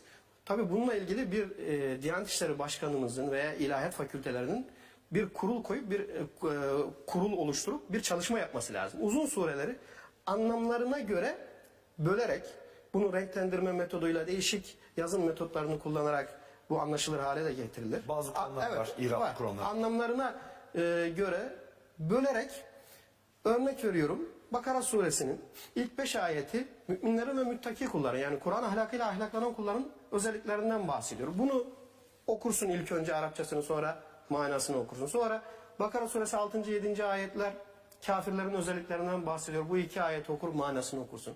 8 ile 16. ayetler arası münafıkların özelliklerinden bahsediyor. Bu bölümü okursun manasını okursun. Zaten aslında secamentlerin Evet. mantığı da odur. Evet. Yani o konu anlam bütünlüğünü. Aynen. Bununla ilgili bir çalışma yapılması lazım. Koyulan duraklar çok evvel zamanda koyulduğu için zaman zaman isabetli, zaman zaman da ben bakıyorum isabetli olmadığını da görüyorum. Yeniden bir çalışma yapılabilir. Bu şekilde mukabele okunursa ve bu şekilde hatmedilirse Kur'an'dan istifade 1'ken 1000, 100.000 milyonlara ulaşılabilir bu şekilde. Yine Kur'an tilavetleri diye, buradaki tilavet halkın kullandığı anlamda kullanıyorum. Bir de Kur'an ziyafeti programları var. Mesela önemli programların açılışında, hele hele bir de devlet erkanı katılacak ise en seçkin hafızlar, kurra hafızlar oralara çağrılır, davet edilir. Programın başında bir Kur'an Arapçasından Kur'an okunur. Programın veya kapanışında bir Kur'an okunur. Bunlar güzel şeyler, okunsun. Ama benim itirazım şuna. Ya Kur'an'ın Arapça lafzını okusun diye Türkiye bir önemli bir programsa, Türkiye derecesi yapmış, dünya derecesi yapmış hafızları bulup getiriyorsun ve o Arapça lafzını okutuyorsun ve oraya katılan dinleyiciler ondan bir elbette manen bir feyiz alıyor. Ama biz bu feyizi artırmak için şunu neden yapmıyoruz? Türkiye'nin en iyi ses eğitimi almış, diksiyon eğitimi almış, tonlamaları çok iyi bir manaya göre tonlamaları yapabilecek, Türkçesi çok çok iyi olan, kendini çok iyi yetiştirmiş spikerlerimiz yok mu? Var. Onları da davet edelim. O okunan Arapça bölümü muazzam bir şekilde seslendirsin, tonlamalarına, manaya uygun bir şekilde jest ve mimiklerini de vererek seslendirsin ve o faydayı kat be kat biz artıralım. Mesela Kur'an ziyafeti diye yılın belli dönemlerinde programlar düzenlenir. Ben de zaman zaman bu programlara katıldım geçmiş yıllarda. Kapalı spor salonlarında ilanlar asılır çok önceden her tarafa, billboardlara. Dünya birincisi, kurra, hafız falan yerde kapalı spor salonunda Kur'an ziyafeti verecek. Birine ben de katılmıştım. Oraya vardığımızda hakikaten Kur'an'ı çok çok güzel Arapçasından çok çok güzel okuyan, bu konuda kendini zaten ispatlamış dünya birincisi kurra, hafızlar. Kur'an'dan bir de çok güzel seçilmiş, muazzam böyle seçilmiş böyle stratejik ayetler de okuyorlar. O ayetleri çok harika bir şekilde okuyor. Program 1 saate aşkın sürüyor. Ama o ayetleri harika bir şekilde Arapçasını okuyan hafızlar o salonda var iken o ayetlerin manasını doğru ve düzgün bir mealden harika bir şekilde seslendirecek, anlamını okuyacak, özel bir diksiyon eğitimi almış, çok güzel Türkçesi olan insanlar o ayetlerin manalarını o programda o katılımcılara anlatmadıkları, okumadıkları için o salona gelen misafirler, dinleyiciler o salona girerken Kur'an'a aykırı hangi yanlış düşünce ve batıl inanış ile giriyor ise velev ki o yanlış düşünceyi, batıl inanışı izale edecek bir ayet okunmuş olsa dahi anlamları verilmediği için O yanlış düşünce ve batıl inanışlarla aynı şekilde o salondan çıkıyor. O Kur'an'ın lafzını dinleyerek almış olduğu haz veya ondan almış olduğu feyiz, maneviyat belki 3-5 saat sürüyor, belki 1-2 gün sürüyor ama hayatını maalesef Kur'an ile dönüştüremiyor. İşte o dönüştürücü etkiden odaklanamadığımız için. Ya bunu şuna benzetebiliriz aslında. Sahabe döneminden de çok fazla böyle anlatılar ve benzetiler var. Sahabe diyor adeta Kur'an'ı yiyordu. Yani bir sofra var ortada. Anlamadığımız ve sadece dinlediğimiz şey şuna benziyor sanki. Çok açız, ortada bir sofra var, sadece kokluyoruz. Koklayarak karnımızı doyurmaya çalışıyoruz. Şimdi ne alıp yiyelim. Yiyelim yani. Şifalanalım. Kesinlikle. Ne kadar aç olursak olalım, ekmek diyerek karnımız doymaz. Yani bir nimetin adını zikrediyor oluşumuz onu tattığımız anlamına gelmez. Ne kadar suya susarsak susayalım. Su dedikçe nasıl suya kalmayacaksak, ekmek dediğimizde nasıl karnımız doymayacaksa, mutlaka kaşıklamamız ya da o bardağı alıp içmemiz gerekiyorsa, adeta Kur'an'a karşı da belki yapmamız gereken şey olmalı. Öncelikle Zuhruf suresinin 43 ve 44. ayetlerini izleyicilerimizle paylaşalım. Festemsik billezî uhiye ileyke. Sen sana vahyedilene sımsıkı sarıl. Zuhruf 43'e 43. İnneke ala sıratı müstakim. Ancak bu sayede yani vahye, Kur'an'a sımsıkı sarılır isen sırat-ı müstakim yani dosdoğru yol üzere olursun. Ve innehu le zikrul leke ve le kavmike. Bu Kur'an sana ve senin kavmine gerçeğin ve hakikatin bilgisini hatırlatan, öğütleyen bir kitaptır. Ve sevfe tüs'elun. Bu kitaptan, Kur'an'dan hesaba çekileceksiniz. Allah diyor ki Kur'an'dan hesaba çekileceksiniz. Ama maalesef bakıyoruz birçok Müslüman daha Kur'an'a hiç sıra gelmeden başka kitaplarla meşguller. Kur'an üzerine başka kitaplar var. Ahiretteki hesap Kur'an'ı güzel okuyup okumamakla, tecvidli okuyup okumamakla ilgili olmayacak. Ahiretteki hesap ve sorgu Kur'an'ı doğru anlayıp anlamamakla, hayata doğru bir şekilde tatbik edip etmemekle ilgili olacak. Yani ahirete vardığımızda biz tecvid kurallarından hesaba çekilmeyeceğiz ama şunlardan mutlaka hesaba çekileceğiz. İmanımıza, tevhid inancına aykırı bir şirk pisliği bulaştırıp bulaştırmadığımızdan dolayı mutlaka hesaba çekileceğiz. Yani İyyâke na'budu ve iyyâke nesta'in, yalnız sana kul olur ve yalnız senden yardım isteriz dediğimiz halde kalkıp ölülerden, dirilerden, türbelerden medet umduk mu, ummadık mı? Bundan mutlaka hesaba çekileceğiz. Yine Allah'ın bizlere vermiş olduğu en büyük nimet olan aklı yerinde kullanıp kullanmadığımızdan dolayı mutlaka hesaba çekileceğiz. Yunus suresi 100. ayetteki ve yec'alur ritsa alellezine la yaqilun. Allah aklını kullanmayanları pisliğe gömer uyarısını dikkate alarak aklımızı kullanıp cehalet, fakirlik, ihtilaf ve zulüm pisliklerinden uzak durup durmadığımızdan dolayı mutlaka hesaba çekileceğiz. Evet. Kur'an ahlakıyla ahlaklanmadığımızdan dolayı mutlaka hesaba çekileceğiz. Mesela Ali İmran suresi 134. ayeti kerimesinde bahsedilen onlar ki bollukta verdikleri gibi darlıkta da verirler. Müttaki kulların vasıfları anlatılıyor. Öfkelerine hakim olurlar ve insanlara karşı pek affedicidirler. Belki azimine gayze ve afine anin nas. Bu ayetlere uygun davranıp davranmadığımızdan dolayı mutlaka hesaba çekileceğiz ve yine son cümleyle hocam. Evet. 2 dakikanızı müsaade isteyeyim. Ve yine hakka, hukuka, adalete uygun davranmadığımızdan dolayı mutlaka hesaba çekileceğiz. Nisa suresi 58. ayette belirtilen Allah size kat'i surette emanetleri ehline vermenizi emrediyor ayetine uygun bir şekilde, özellikle kamuda görev dağıtan insanların buna uygun davranıp davranmadığından dolayı mutlaka hesaba çekilecek. Maide 8'de belirtilen bir topluluğa olan öfkeniz ve kininiz sakın ola sizi adaletsizliğe sevk etmeyin. Adalette kılı 40 yaracasına hassas olun. Ayetine uygun davranıp davranmadığımızdan dolayı mutlaka hesaba çekileceğiz. Ve yine bir ekonomiyi çökerten en önemli sebeplerden biri olan ve Bakara suresi 279. ayette Allah ve Resulüne savaş açmakla eşdeğer tutulan faiz vebasından şiddetle uzak durup durmadığımızdan dolayı mutlaka hesaba çekileceğiz. Son cümlelerimde şu olsun Fatih Hocam. Bugün bir üniversite öğrencisi düşünelim. Yıllar yılı belli konulara odaklanıyor ve üniversite sınavına çalışıyor ve o konulardan çokça soru çıkacağını umarak. Ve en nihayetinde üniversite sınav günü geliyor. Sınav kağıdı önüne geldiğinde sınav kağıdına bir de bakıyor ki yıllarca odaklandığı, çalıştığı konulardan hiçbir tane soru yok. Siz o öğrencinin o sınavda yaşadığı hayal kırıklığı ve şaşkınlığı bir düşünün. Ki bu sınavın bir yıl sonra telafisi de var. Ama düşünün ki ahiret sınavına hazırlanırken, Kur'an'dan çalışırken tecvide çalışmışız, mahrece, telaffuza, meddilin, meddi tabi, idgamı meal gunne, idgamı bila gunne, bütün bunlara çalışmışız. Ahirete vardığımızda bunlardan hiçbir tane soru yok. Adaletten var, ahlaktan var.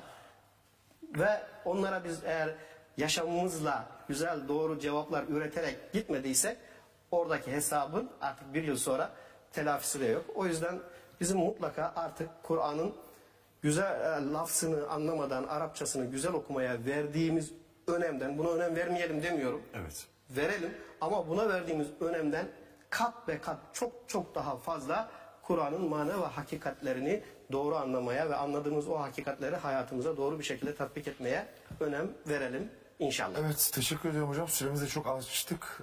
Ayağınıza sağlık olsun. Çok güzel bir Ramazan akşamında Kur'an'ı konuştuk. Çok konuşulabilecek en güzel, aslında en yüce konu. Çünkü sözlerin en güzeli vahiy aslında. Evet. Çok teşekkür ediyorum. Ben teşekkür ederim. Hocam bu fırsatı verdiğiniz için. Ne demek seve seve. Efendim bu akşam konuğumuz ilahiyatçı Akın Karadeniz'di. Yarın yine muhakemede görüşmek üzere. Selametle.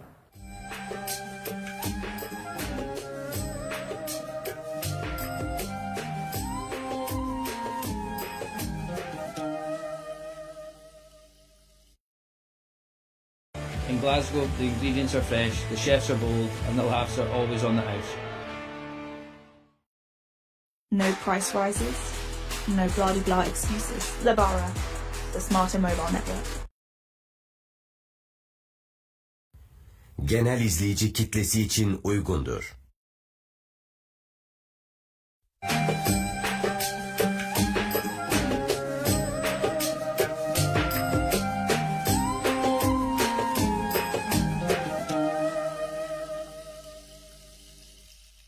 Ekotürk ekranlarından yine bir muhakeme programıyla karşınızdayız. Ben Fatih Ergen Okom ve bugün konuğumuz Profesör Doktor Mehmet Okuyan hocamız olacak. Hemen konuma dönmek istiyorum. Hocam hoş geldiniz. Hoş bulduk. Sağ ol. Teşekkür ederim Fatih'ciğim. Ayağınıza sağlık. Çok teşekkür ediyorum geldiğiniz için. Ben de davet edildiğim için teşekkür ederim. Sağ olun. Size onlarca programımız oldu işin doğrusu. Ben her programa aynı iştiyakla hocam, aynı hevesle geliyorum. Acaba bugün neler öğreneceğiz, neler göreceğiz diye. Kendimizi nasıl büyütebiliriz? Bir de Ramazan olunca tabii. Evet, yani tabii bu Ramazan Kur'an'ın indirilmeye başlandığı ay olduğu için burada bir Kur'an seferberliği aslında arzu edilir.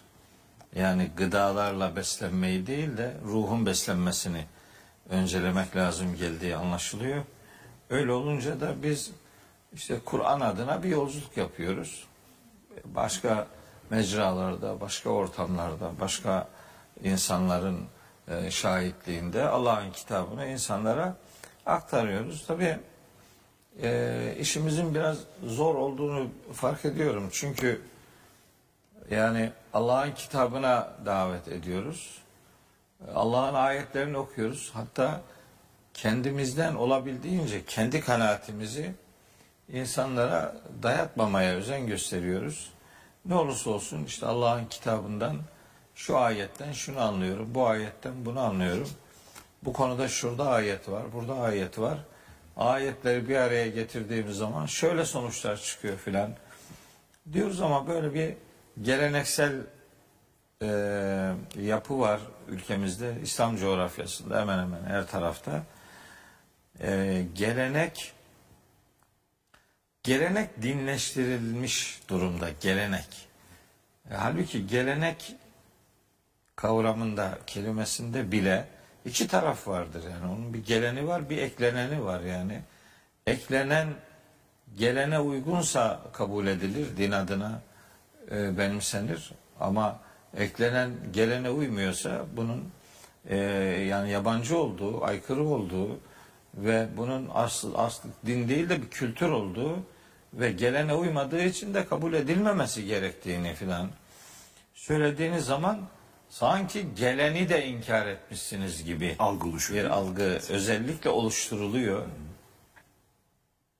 Geçen gün bir yerde oturuyordum. Bir tanesi geldi. İşte selamünaleyküm selam, işte böyle merhabalaştık filan. İşte hocam sizi çok dinliyorum filan dedi. İyi sağ olun dedim. İşte ama dedi bazı görüşlerinize katılmıyorum dedi. Olabilir dedim. Yani bundan daha doğal ne olabilir?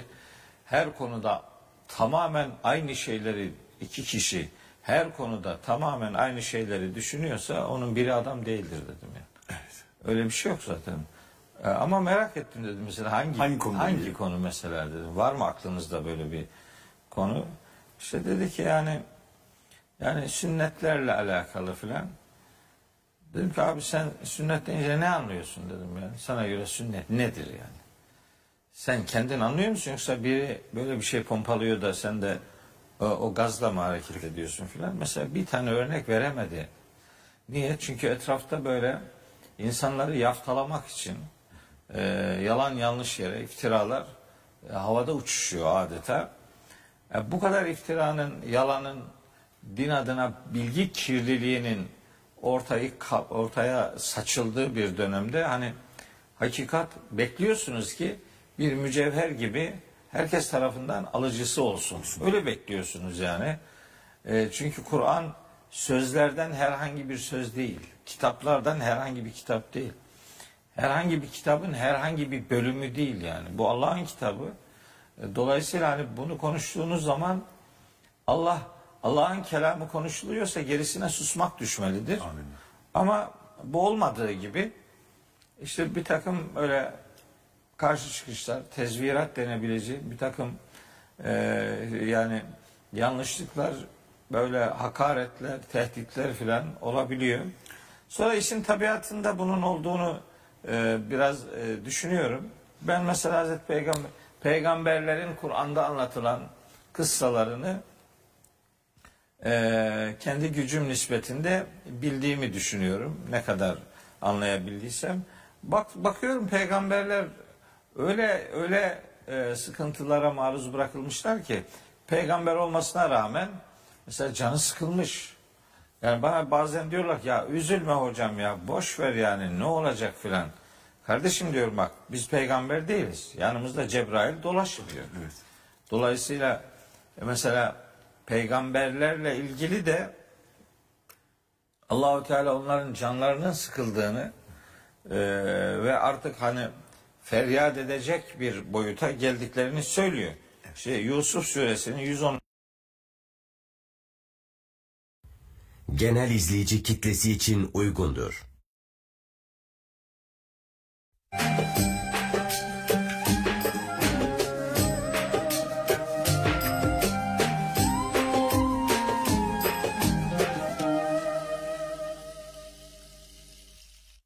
Ekotürk ekranlarından yine bir muhakeme programıyla karşınızdayız. Ben Fatih Ergen Okon ve bugün konuğumuz Profesör Doktor Mehmet Okuyan hocamız olacak. Hemen konuma dönmek istiyorum. Hocam hoş geldiniz. Hoş bulduk. Sağ ol. Teşekkür ederim Fatih'ciğim. Ayağınıza sağlık. Çok teşekkür ediyorum geldiğiniz için.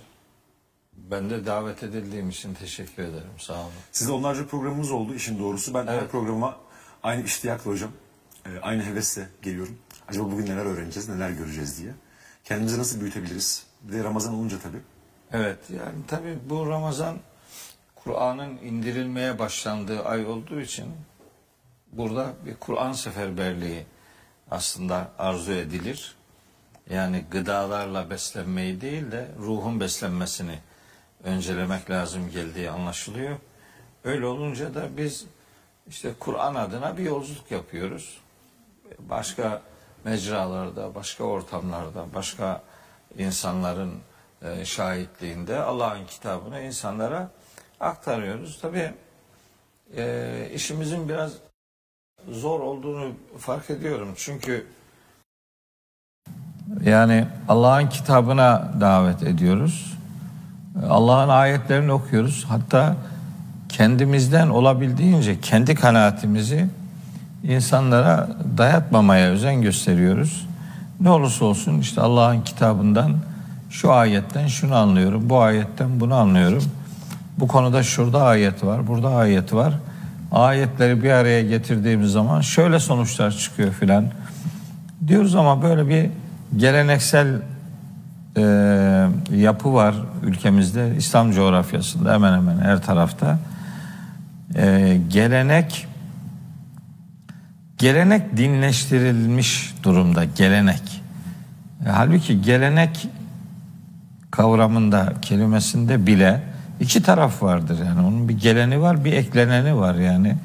Eklenen gelene uygunsa kabul edilir, din adına benimsenir. Ama eklenen gelene uymuyorsa bunun yani yabancı olduğu, aykırı olduğu ve bunun aslı din değil de bir kültür olduğu ve gelene uymadığı için de kabul edilmemesi gerektiğini filan söylediğiniz zaman sanki geleni de inkar etmişsiniz gibi algı oluşuyor. Bir algı özellikle oluşturuluyor.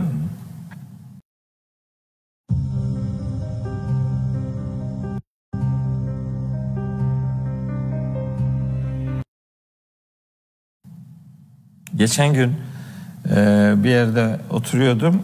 Bir tanesi geldi. İşte selam aleyküm selam, işte böyle merhabalaştık falan. İşte hocam sizi çok dinliyorum falan dedi. İyi sağ olun dedim. İşte ama dedi bazı görüşlerinize katılmıyorum dedi. Olabilir dedim. Yani bundan daha doğal ne olabilir? Her konuda tamamen aynı şeyleri iki kişi her konuda tamamen aynı şeyleri düşünüyorsa onun biri adam değildir dedim yani. Evet. Öyle bir şey yok zaten. Ama merak ettim dedim mesela hangi konu mesela dedim. Var mı aklınızda böyle bir konu? İşte dedi ki yani sünnetlerle alakalı filan. Dedim ki abi sen sünnet deyince ne anlıyorsun dedim yani. Sana göre sünnet nedir yani? Sen kendin anlıyor musun yoksa biri böyle bir şey pompalıyor da sen de o gazla mı hareket ediyorsun filan? Mesela bir tane örnek veremedi. Niye? Çünkü etrafta böyle insanları yaftalamak için yalan yanlış yere iftiralar havada uçuşuyor adeta. Bu kadar iftiranın, yalanın, din adına bilgi kirliliğinin ortaya saçıldığı bir dönemde hani hakikat bekliyorsunuz ki bir mücevher gibi herkes tarafından alıcısı olsun. Öyle bekliyorsunuz yani. Çünkü Kur'an sözlerden herhangi bir söz değil. Kitaplardan herhangi bir kitap değil. Herhangi bir kitabın herhangi bir bölümü değil yani. Bu Allah'ın kitabı. Dolayısıyla hani bunu konuştuğunuz zaman Allah'ın kelamı konuşuluyorsa gerisine susmak düşmelidir. Amin. Ama bu olmadığı gibi işte bir takım öyle karşı çıkışlar, tezvirat denebileceği bir takım yani yanlışlıklar, böyle hakaretler, tehditler filan olabiliyor. Sonra işin tabiatında bunun olduğunu biraz düşünüyorum. Ben mesela Hazreti Peygamberlerin Kur'an'da anlatılan kıssalarını kendi gücüm nispetinde bildiğimi düşünüyorum. Ne kadar anlayabildiysem. Bakıyorum peygamberler öyle sıkıntılara maruz bırakılmışlar ki peygamber olmasına rağmen mesela canı sıkılmış. Yani bana bazen diyorlar ya üzülme hocam ya boş ver yani ne olacak filan. Kardeşim diyorum bak biz peygamber değiliz. Yanımızda Cebrail dolaşıyor. Evet. Dolayısıyla mesela peygamberlerle ilgili de Allahu Teala onların canlarının sıkıldığını ve artık hani feryat edecek bir boyuta geldiklerini söylüyor. Yusuf suresinin 110. ayeti çok nefis bir örnek bu konuda. Hatta izestey eser rusulü. Öyle oldu ki elçiler ümitsizliğe kapıldılar. Yese düştü yani. Evet. Umutsuzluğa, ümitsizliğe kapıldılar. Niye? Vazannu ennehum kad kuzibu. Yalanlandıklarını gördüler, anladılar, müşahede ettiler. Öyle olunca caehum nasruna. O zaman onlara yardımımız geldi. Yani elinden gelen her şeyi yaptı. Buna rağmen sürekli yalanlanıyor. Sürekli yalanlanıyor. O zaman bir peygamber bile olsa canı sıkılıyor. Hazreti Nuh diyor işte yani fedaa rabbehu, Rabbine dua etti. Enni mağlubun fentasir. Ya Rabbi ben mağlup oldum, bana yardım et dedi. Kim diyor bunu? Hazreti Nuh. Hazreti Nuh kim? Hazreti Nuh bizim Kur'an'ın verdiği bilgilerden öğrendiğimiz haliyle Ulul Azm denen, hani adı, kıssası, mücadelesi, hatırası insanlık tarihinde yer etmiş olan muhteşem peygamberlerden bir tanesi. O bile enni mağlubun fentasir. Ya Rabbi yenik düştüm, bana yardım et. Bu Kamer suresi 10. ayette zikrediliyor. Şimdi öyle bir taraftan böyle moral bozuklukları insanı etkiliyor. Bundan etkilenmiyorum diyene inanmam ben yani. O zaman o davasında sorunlu adamdır. Yani orası beni cezbetmiyor yani o tür ifadeler. Ama hani Kur'an'a sığındığımız zaman ben kendi sığınağımı Kur'an diye ilan etmiş bir adam. Öyle belirlemişim yani. Diyor ki Allahu Teala Kur'an için diyor ki Kehf suresinde velen tecide min dunihi multahada. Sen Kur'an'dan öte, Kur'an'dan başka herhangi bir sığınak bulamayacaksın. Yani Allah sığınaktır elbette ama bizim bu vahiy adına yaptığımız mücadelede de sığınağımız Allah'ın kitabıdır. Kehf suresi 27. ayet çok severim. Yani vetlu ma uhiye ileyke min kitabi rabbik. Rabbinin kitabından sana vahyedileni tilavet et. La mübeddile li kelimati. Onun kelimelerini değiştirebilecek kimse yoktur. Ve len tecide min dunihi multahada. Ondan başka sığınacak hiçbir sığınak bulamazsın diyor. Dolayısıyla şimdi Kehf suresinin 27. ayeti burada durunca ben de sığınak olarak bu ayetten hareketle Kur'an'a bakıyorum. Ne olmuş, ne gitmiş. Mesela böyle çok gönül rahatlatıcı ayetler buluyorum. Mesela Peygamberimiz millet ona inanmıyor diye kendini heder ediyor neredeyse yani. Helak edeceksin kendini. Tabii. İşte Kehf suresi 6. ayette, Şuara suresi 3. ayette, Fatır suresi 8. ayette doğrudan bununla ilgili şeyler var. Niye öyle? Çünkü Peygamberimiz hani bir kişinin daha olsun hidayetle buluşmasını istiyor.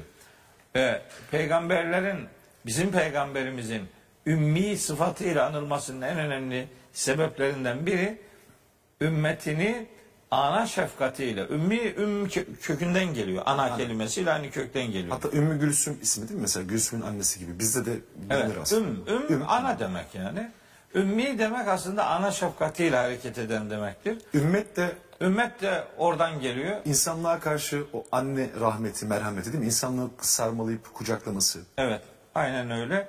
Yani peygamberlerin yani ümmi oluşu, bizim peygamberimizin ümmi oluşu okuma yazma bilmemesiyle filan alakalı değil yani. Bunun hiç alakası yok. Böyle bir ana şefkatiyle insanları kazanmaya dayalı bir yolculuk sürdürdüğü için inanmadıklarını görünce çok felaket üzülüyor. Şimdi mesela Yasin suresinde bile var. Hani felâ yahzunke kavluhum. Onların sözleri seni hüzünlendirmesin. İnna na'lemu mâ yusirrûne ve mâ yu'linûn. Onların gizlediklerini de açıktan söylediklerini de biz gayet iyi biliyoruz. Yani açıktan söyledikleri ne ki demeye getiriyor Allahu Teala. Onların işlerinde sakladıkları daha nice öfkeleri vardır. Hatta böyle ellerini, dişlerini ısırdıklarına dair böyle damaklarını sıkıştırdıklarına dair öfkelerinden ona dair göndermeler de var. Şimdi öyle çok morali bozuluyor peygamberimizin. Allahu Teala ona İsra suresi 84. ayette acayip moral verici bir hitapla sesleniyor. Diyor ki kul de ki İsra suresi 84. ayet bu arada. De ki kul küllün ya'melu ala şakiletihi. Herkes şakilesine göre iş yapar. Herkes, bunu şöyle tercüme ediyoruz. Herkes kendi kalıbına göre iş yapar, karakterine göre iş yapar filan böyle deyince burada bir sıkıntılı bir sonuç görülebilir. Çünkü adam benim karakterim bu kardeşim. Bu diyebilir. Benim kalıbım bu. Ben böyle oldum. Dolayısıyla benden başka ne bekliyorsun yani? Herkes kalıbına göre iş yapar ifadesi hani çok bizim derdimizi çok karşılamıyor bu tercüme. Çünkü kelime, ayetteki kelime mesela kul kullun ya'melu ala fıtratihi demiyor. Ala ne bileyim vicdanihi demiyor. Ala hilkatihi demiyor mesela. Yaratılışına göre filan demiyor. Ala şakiletihi. Şekele kelimesi ismi fail olunca kişinin kendisinin almayı tercih ettiği durum demektir. Şakilesi demek kendisine şekil olarak uygun gördüğü her neyse ona göre tavır yap. Özne kendisi çünkü. Evet. Mesela meşkuratihi deseydi sanki ona yüklenmiş bir ifade olacağı için. Şekillendirilmiş anlamına gelirdi. O demek değil. Şakile kişinin kendisinin onu tercih etmesi. Şimdi o zaman diyorum ki adam böyle bir yol tercih etmiş. Ne bekliyorsun şimdi bundan? Hele ki bazıları hani dini bu anlamda bir sektörel kazanç kapısı gibi görmüşse ve onun üzerinden insanları hani bir anlamda ne bileyim sömürüyorsa, onların duygularını, inançlarını, hassasiyetlerini kötü bir şekilde kullanıyorsa tabii bu yapılan yanlıştır diyen herkese düşmanlık yaparlar. Bu normal. Bu artık yapmazsa zaten kendinden şüphe edecek. Yani. Evet, doğru. Yani o birilerinin rahatsız olması lazım. Rahatsız oluyorsa olsun. Nihayet önemli olan hani böyle isim vererek hedef göstermemektir. Evet. Bu yakışmaz bir Müslümana. Daha çok fikirler üzerinden. Tabii yani düşünceler üzerinden. Ama mesela bu hassasiyeti bile hiç kendisine misafir etmeyen işte din adına söylemler dile getiren tipler var maalesef. Ve onlar herhangi bir sıkıntı da çekmiyorlar yani. Gene savurup duruyorlar. İnsan yani sosyal mecralar hani Türkiye şartlarında, dünya şartlarında artık çok etkili olduğu için hiç alakasız, asla doğru değildir diyebileceğim bir sürü cümleyi, bir sürü konuşmayı binlerce, yüz binlerce insan izliyor. Ne kadar özenli davranırsanız davranın, ondan etkilenenler de çıkıyorlar. Bu sizi üzüyor mesela. Biz de diyoruz ki bak, buna karşı doğru bir din sunumu yapalım. Yani insan hayatında en önemli, en kıymetli duruş bir doğru bilgi sahibi olma çabasıdır. Doğru bilgi sahibi olması için insanın hani alanda olması lazım, meydanda olması lazım. Bir çabanın içerisinde olması lazım. Bir şeyin izini sürmesi lazım. Duruma rıza göstermek Müslümana yakışmaz. Durumu sorgulayacak. Arıza varsa ondan ayrılacak. İyi bir gelecek varsa oraya doğru yol alacak. Ali İmran suresi 179. ayet boşuna mı söylemiş Allahu Teala orada? Kan Allahu liyezera'l mu'minine ala ma entum aleyhi hatta yemizel habise minet tayyib. Yani Allah müminleri bulunduğunuz bu hal üzere terk etmeyecektir ta ki kötü, çirkin, pis şeylerden iyi, güzel, yararlı şeyleri ayırt edinceye kadar. İnançta bir arınma, ahlakta bir arınma, uygulamada bir arınma, davranışta bir arınma, sizin kendinize karşı, canlı cansız çevrenize karşı, insanlara karşı yani olabildiğince nihayetinde Allah'a karşı duyarlı bir tavır ortaya koymanız isteniyor. Öyleyse temiz kabiliyeti yani. Evet. Yemizel habis, o temizi seçip ayırmayı herhalde önce bunu dert edinmeyle de başlamak gerekiyor değil mi hocam? Böyle bir derdi olması gerekir kişinin. Yani işte ben böyle ilgilenilmemesi çok acayip rahatsız ediyor beni. Yani bir şey yok. Yani problem değil. Bir şey dinliyor hiç demiyor ki ya. Allah Allah bu böyle bir şey dedi ama yani bu doğru mu acaba? Hani bunun bir referansını soralım. Sormuyor. Bize referans sormayın diye tazikte bulunanlar da olabilir. Tamam onlara da sorun. Bir daha sorun. Yani referans vermiyorsa referansın sorulacağını bilirlerse o kadar kolay savurmazlar. Evet.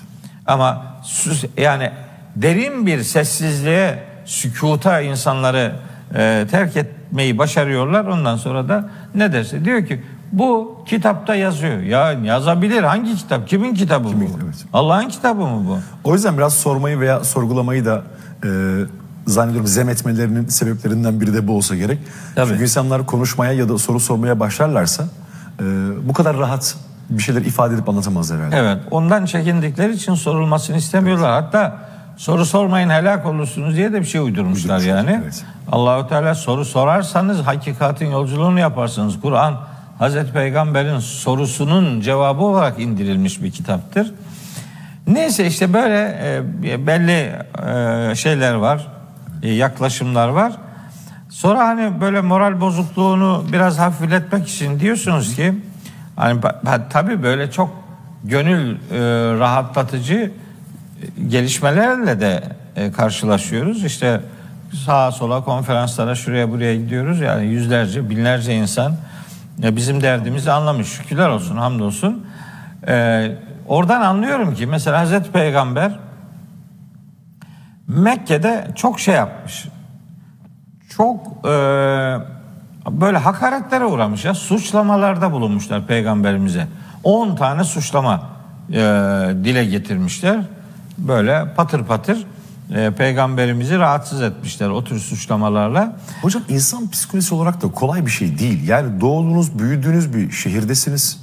Evet. Bütün herkes mahalle tanıdık ve sizi parmakla gösterip ahlaki özelliklerinizi övüyorlar, dürüstlüğünüz ön plandasınız. Bir anda böylesi bir ortamda vahiy ile beraber uyarmaya başladığınız andan itibaren insanlar işte bu 10 tane bahsetmiş olduğunuz suçlamayla sizi suçluyorlar. Bu nasıl bir için daralması olur değil mi? Ne kadar insana bir külfettir, nasıl bir zulümat gibi sırtına binen bir yük olacaktır. Yani vicdana yük, yüreğe bir yük, düşünceye bir yük. Şimdi siz anlatırken bir yandan onu düşünüyordum. Düşünsenize karşınızdakinden hiçbir ücret talep etmiyorsunuz. Hiçbir menfaatiniz yok. Beni başkan yapın, işte şu kadar kişiyle evlendirin, işte ben yöneteyim. Hiç böyle bir derdiniz yok. Tek derdiniz o insanları şirkten arındırıp tevhid üzere bina etmeye çalışmak. Hakkı, adaleti bunu yaygınlaştırmaya çalışıyorsunuz. Ve bu anlamda Allah Resulü kendisini heder edercesine de bir çabanın içerisine giriyor. Yani evet. Rabbimiz baştan belki sorsaydı peygamberliği, yani böyle bir elçilik vazifesi ister misin diye, herhalde bu külfetin altına bilmiyorum girer miydi? Hani Mekke'deki şeyden bahsettiniz. Yani gene girerdi evet. Tabii ki ama çok daraltıcı şeyler ya. Yani bazen peygamberlerin böyle hani feryadı diyebileceğimiz şeyler oluyor yani. Düşün ki babanız size karşı çıkıyor ya. Oğlunuz karşı çıkıyor. Eşiniz karşı çıkıyor. Ya ne kadar tolere edeceksiniz? Yani mesela evinizin içinde biri size sürekli karşı çıkıyorsa yani o ev cehenneme dönüyor yani. O çok korkunç. Ne zaman bitecek? Bu bitmiyor. Hani böyle başka unsurları da bu defa devreye sokuyor. Mesela diyor ki sana işte babalık hakkımı helal etmem. Analık hakkımı helal etmem falan. İşte şöyle yapma, bunu deme, şöyle olma. Kardeşim ya, her senin yani analık hakkın var elbet, babalık hakkın da var tabii ki ama Allah'ın hakkı her hakkın üzerindedir, kusura bakma. Ali olan o. Evet, yani Allah'ın hakkıyla bir başkasının hakkı çatıştığı zaman bizim tercihimiz Allah'ın hakkından yana olmalıdır. Herkes için söylüyorum bunu. Yani şimdi burada hani empati yapmak lazım. Hazreti İbrahim ne kadar sıkıntı çekti. Bu şimdi şeyde anlatıyor onu. Allahü Teala Meryem suresinde anlatıyor. İşte Enbiya suresinde anlatıyor. Şuara suresinde anlatıyor. Yani ne kadar bunalmış yani. Bunalmış. Saffat suresinde anlatılanlar zaten insanın yüreği dayanmıyor yani. Böyle son derece rahatsız edici şeyler yaşamış peygamberler. İşte mağlubiyet olduğunu, yani ya ben mağlup oldum, bir peygamber böyle der mi? Hazreti Yunus bu kadar tebliğine karşılık alamayınca bıraktı şeyi, tebliğde bulunduğu yeri, başka bir yere gideyim, ben başka bir yerde bunu yapayım demek zorunda kaldı. Bir peygamber görevden kaçar mı? Kaçmaz. Ama sürekli tepki ile karşılaşınca başka bir arayışa girebiliyor. İşte Hazreti İsa'nın yaşadıkları az şeyler mi yani? Yani onu çarmıha germeye teşebbüs etmişler. Daha ne olsun yani? Evet. Yani böyle peygamberler mesela yurtlarından hep sürülmüşler. Böyle doğru dürüst hani böyle mukim bir halde başladığı yerde bitiren çok fazla peygamber yok. Hepsi hicret etmişler mecburen yani. Ortak sünnet gibi değil mi? Böyle evet. Herhalde elçilerin ortak sünnetlerinden biri nedir desek, kavimleri tarafından kabul edilmeyip yurtlarından çıkarılma herhalde sağlanabilir. Tabii rejim kovulmayla. Hep tehdit edilmişler. Maalesef Hazreti Salih de var, Hazreti İbrahim de var. Bizim peygamberimiz zaten Mekke'den Medine'ye göç etmek zorunda kaldı. Şimdi mesela ortam böyle olunca ben 2 tane ayet-i kerime var. Ben bu ayetleri de acayip çok seviyorum. Çünkü rahatlatıyor. Anlıyorsunuz ki tamam işte bunun doğasında bu var yani böyle oluyor. Diyor ki Allahu Teala En'am suresinin 33. ve 34. ayetleri. Bu 2 ayet çok kıymetli. Kad na'lemu, biz biliyoruz diyor Allahu Teala. Biz biliyoruz. İnnehu le yahzunukellezî yekulûne. Bu adamların söylemekte olduğu sözlerin seni hüzünlendirmekte olduğunu biz biliyoruz. Fe innehum, bu adamlar la yukezzibûneke. Aslında bunlar seni yalanlamıyorlar. Ne oluyor peki? Velakinne zalimin, lakin bu zalimler bi ayatillahi yechadun. Allah'ın ayetlerini inkar ediyorlar. Bunların derdi ayetlerle diyor Allahu Teala. Şimdi mesela Hazreti Peygamber'in Mekke dönemi risalet yıllarını hayal ediyorum. Diyorum ki Hazreti Peygamber 40 yaşına kadar Mekke'nin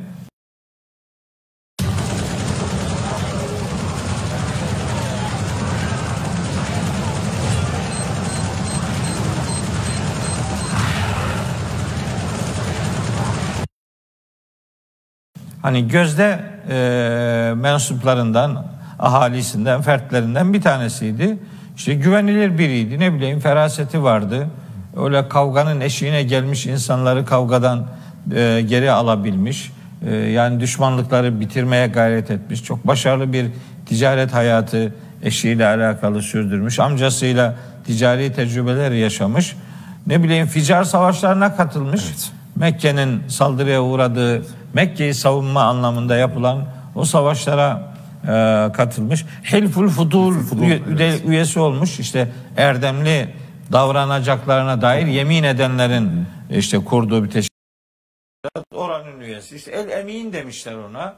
Ve sonra Hazreti Peygamber tebliğe başlamış. Allah Allah. Ondan sonra başlamışlar buna böyle taziklerde bulunmaya. İşte bir takım hani önce ciddiye almama, alay etme, böyle küfrün mantığında bu vardır. Ciddiye almama, sonra alay etme, sonra tehdit etme, işte sonra da uzaklaştırma yani. Bunlar bu ahlaksızca tavır peygamberlere uygulanmış, bizim peygamberimize de uygulanmış inkarcılar tarafından. Ama şunu düşünüyorum, peygamberimiz Kur'an vahyinden önce Mekke'nin nasıl ki böyle gözde bir adamı idiyse, ferdi idiyse, şimdi peygamber olduktan sonra bu problem nerede başladı? Niye problem başladı? O toplum Kur'an'la alakalı bir ön yargıya sahip oldu. Peygamber olarak melek peygamber bekliyorlar yahut da Mekke'den olacaksa işte Velid bin Mughire olacak. Taif'ten olacaksa Urve Es-Sakafi diye bir adam var. O olacak. 2 kişiden biri olmalı değil miydi diye itiraz ediyor. Zuhruf suresi. Orada böyle bekliyorlar. Hazreti Peygamber tabii yetili, öksüz ama bir sürü övgüye de mazhar olmuş o toplumda. Fakat ne zaman ki vahyi onlara anlatmaya başladı, bütün düşmanlıklar depreşti böyle acayip bir şekilde. Sonra düşünüyorum ki aradan Kur'an'ı çekip alsaydı, yani Hazreti Muhammed'le Mekkelilerin arasından Kur'an'ı alsaydı, Kur'an olmasaydı ne olacaktı? Hiçbir problem kalmayacaktı. Yani aynen eskisi gibi devam edecekti. Gene ona muhtemelen El Emin demeye ve ona itibar etmeye devam edeceklerdi. Çünkü yani problem Allah'ın bu ayetinde anlattığı gibi, En'am suresi 33. ayette anlattığı gibi, problem insanların şeyiyle alakalı. Ayetlere tutumuyla alakalı. O yüzden bu Kur'an'ı git değiştir, bize başka Kur'an getir. Tabii. Yunus suresi 15. ayette. Bunu beğenmiyor mesela. Başka ya bunu değiştir ya başka bir kitap getir. Ya ben bunu nasıl yapacağım kendi başıma? Ben bana vahyedilenden başkasına tabi olmam. Böyle bir şey yaparsam büyük günün azabından Rabbime isyan edersem o azabından korkarım. O 16. ayette de diyor ki kul de ki bunu sana diyenlere levşâallahu Allah dileseydi ma televtu aleyküm, ya bırak başka kitap getirmeyi, kitabı değiştirmeyi, olanı size aktaramayabilirdim. Evet. Ve la edraküm bih, böylece Allah bunu size kavratmamış olurdu. Evet. Fakat lebistü fîküm umren min kabli, ben bu kitaptan önce sizin yanınızda bir ömür yaşadım. Siz bilmez misiniz ben böyle kutsal metin anlamında bir tecrübem yok filan diye. Efela takilun. Hiç mi aklınızı çalıştırmıyorsunuz? Böyle uyarılarla Allah-u Teala onun dik durmasına katkı vermiş. Evet. Bazen öyle şeyler olmuş, sorular sorulmuş. Peygamberimiz cevap vermeden Rabbimiz cevap vermiş. Evet. Yani öyle asırların sonrasına, belki binlerce yıl sonrasına dair de benzer söylemler geliştirileceğinde Rabbimizin verdiği cevaplar evrensel anlamda elimizi güçlendirecek mahiyet arz ediyor. Bu bir 33-34'ü okuyacağım demiştim ya. Evet. Enam. 34'ü de okuyayım. Ara zamanı geldi, farkındayım. Evet. 34'ü de hocam aradan sonra 34'e devam etsek. Peki. Hiç bölmemiş olalım. Peki. Tamam. Efendim ara vaktimiz geldi. Hocamızın dediği gibi kısa bir ara, sonrasında karşınızdayız.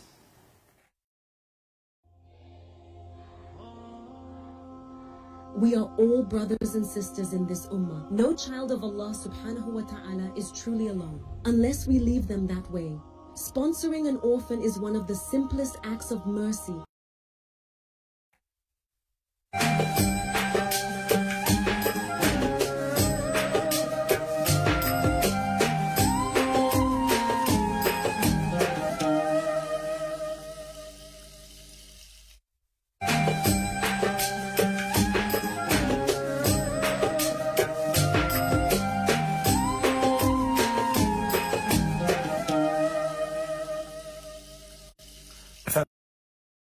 Karşınızdayız tekrar. Bugün konuğumuz Profesör Doktor Mehmet Okuyan hocamız. Sevgili hocam, aslında biz ilk bölümde tebliğ konuşacaktık. Bu konuştuğumuz konular aslında tebliğde yaşanabilecek olan problemlere de değinmiş olduk. Evet. Yani bunlar tebliğle doğrudan orantılı. Siz programın başında aslında usulünüzden başladınız ilk. Yani biz insanları aslında Kur'an'a davet ediyoruz, Kur'an-ı Kerim'e çağırıyoruz. Ama insanlardan gelebilecek olan sıkıntılardan bahsettik. Bu sıkıntılarda neye sığınmamız gerektiğinden başladık. Burada elçilerin örneklerinden, peygamberlerin hayatlarından birer örnekler verdik. Evet. Peygamberimize en son gelmiştik. Onun Mekke'de yaşamış olduğu sıkıntılar. Daha sonrasında muhatapların neye itiraz ettiğiyle alakalı da biraz değindik. Ve en sonunda da En'am suresinin 33 ve 34. ayetini okuyacağım dediniz. 33'ü okuduk hocam. 34'ü okumadan da araya gittik. Şimdi aklıma geldi.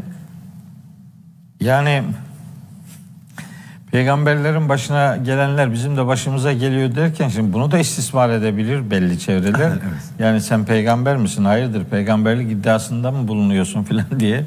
Ya Allah'a sığınırız, öyle bir şey olabilir mi? Peygamberimizin yolunu takip ediyoruz. Bunun zor bir yol olduğunu biliyoruz. Hazreti Lokman'ın, şimdi aklıma geldiği için onu okumak istiyorum. Hazreti Lokman'ın oğluna nasihatleri var.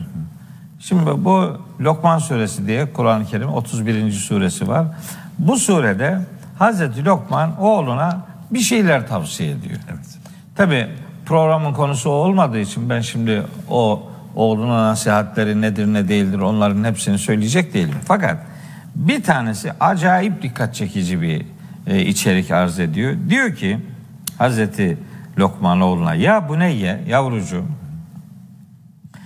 ekimiz salate, namazı kıl, ve emur bil ma'rufi, maruf olan, iyi olan, doğru olan şeyleri emret, ve nehe anil münkeri, çirkin, kötü olan şeylerden men et, vasbir ala ma asabek, sana isabet edecek olan şeye de sabret. Fakat ayetin sonu şöyle bitiyor. Lokman suresinin 17. ayetini okuyorum. Evet. İnne zâlike min azmil umur. Bütün bu dediğimiz şeyler çok azim gerektiren işlerdir. Zor işlerdir bunlar yani.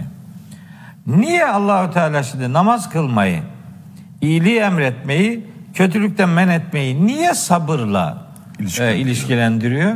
Anlaşılıyor ki bu işi yaparsanız sabır gerektirecek sıkıntılarla karşılaşabilirsiniz. Aynen onu yaşıyoruz ya. Yani ne diyoruz işte, iyilik yap kardeşim. Doğru, şunlar doğrudur, bunları yap, şunlar yanlıştır, bunları yapma diyorsun. Ondan sonra işte bir takım faturaları oluyor bunun. Bu demek Hazreti Lokman'dan beri geliyor bu iş. Tabii biz Kur'an-ı Kerim'den biliyoruz. Ta ilk insan neslinden itibaren bu işler devam etmiş. Öyle gelmiş, öyle gidiyor.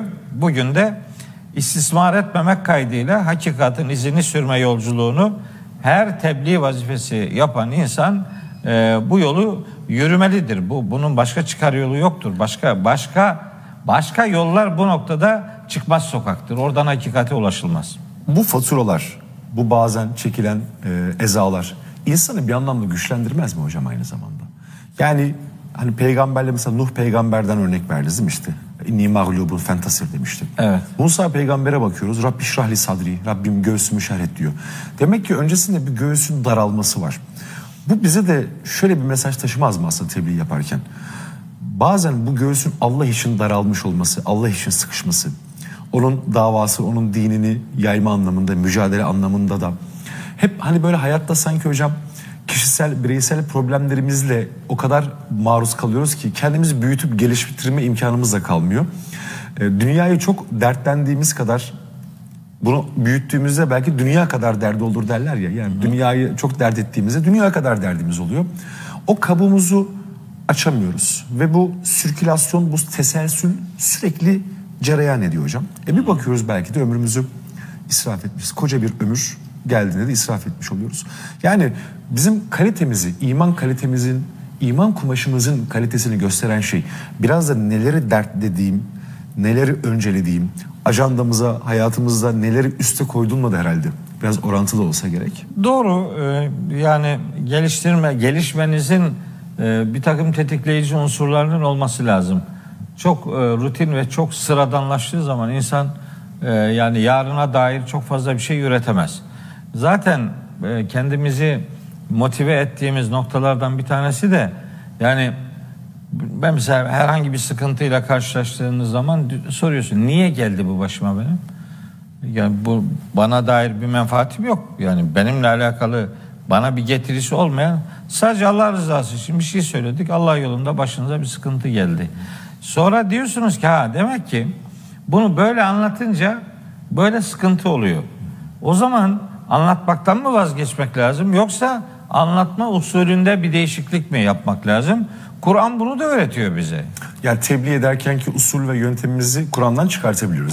Tabii çıkartabiliyoruz. Mesela Hazreti Nuh'a bakıyorsunuz. Nuh suresi var. Kur'an'ın 71. suresi. Nuh suresinde Hazreti Nuh diyor ki Kâle Rabbi inni da'avtu kavmi leylen ve nehara. Ya Rabbi ben kavmimi gece gündüz davet ettim.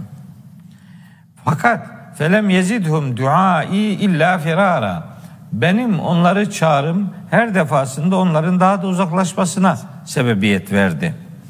Ve inni kullema da'avtuhum ben onları her ne zaman davet ettiysem litağfira lehum sen onları bağışlayasın diye senin bağışlamana onları ne zaman davet ettiysem cealu asabi'ahum fi adanihim işte böyle parmaklarını kulaklarına tıkadılar yani beni dinlemediler ve stagşev thiyabahum böyle benimle iletişimi kesmek için böyle elbiselerine büründüler ve asarru bu inkar işinde ısrar ettiler ve stekberu istikbara kibir üzere kibir gösterdiler.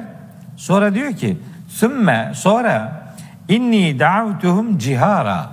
Sonra ben onları yani cehren açıktan açığa da davet ettim.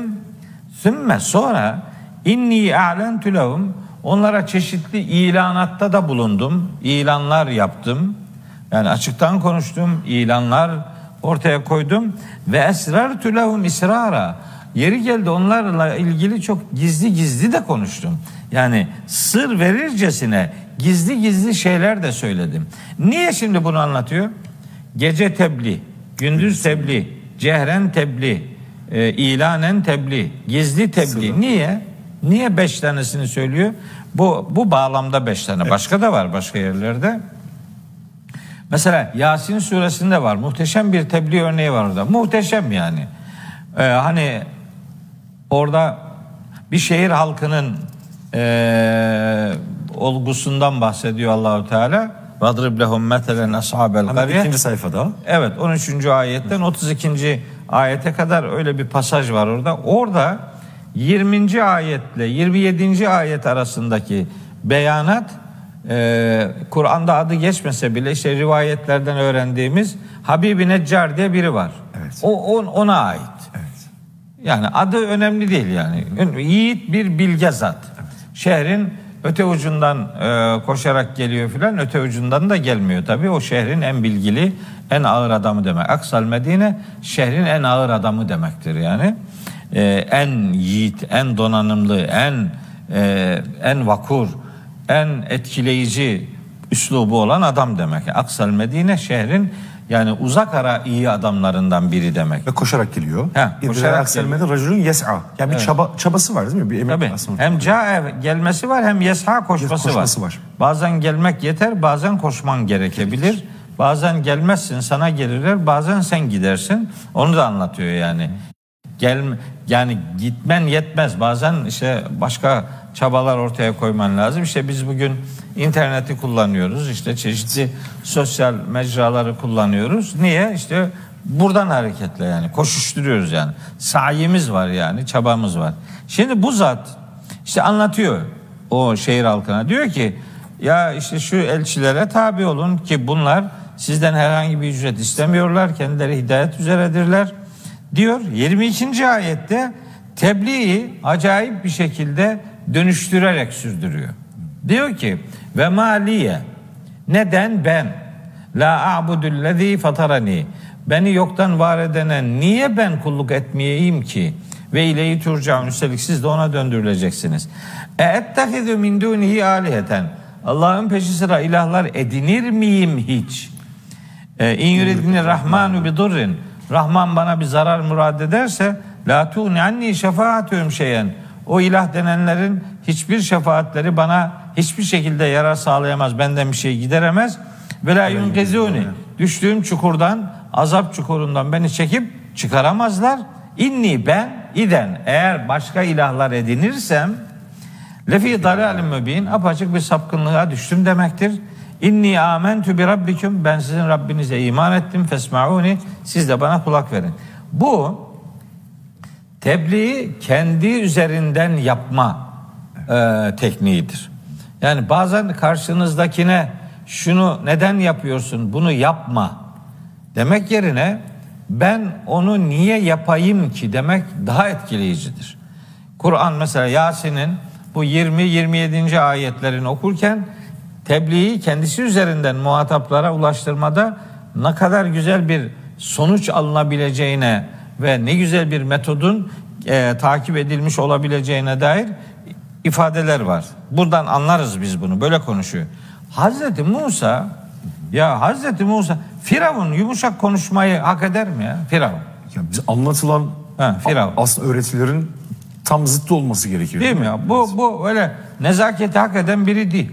Asla değil yani. Ama Allahu Teala öyle demiyor ona. Evet. Diyor ki Hazreti Musa'ya ve Hazreti Harun'a, bazen bir kişinin gitmesi gerekir davete, bazen 2 kişi.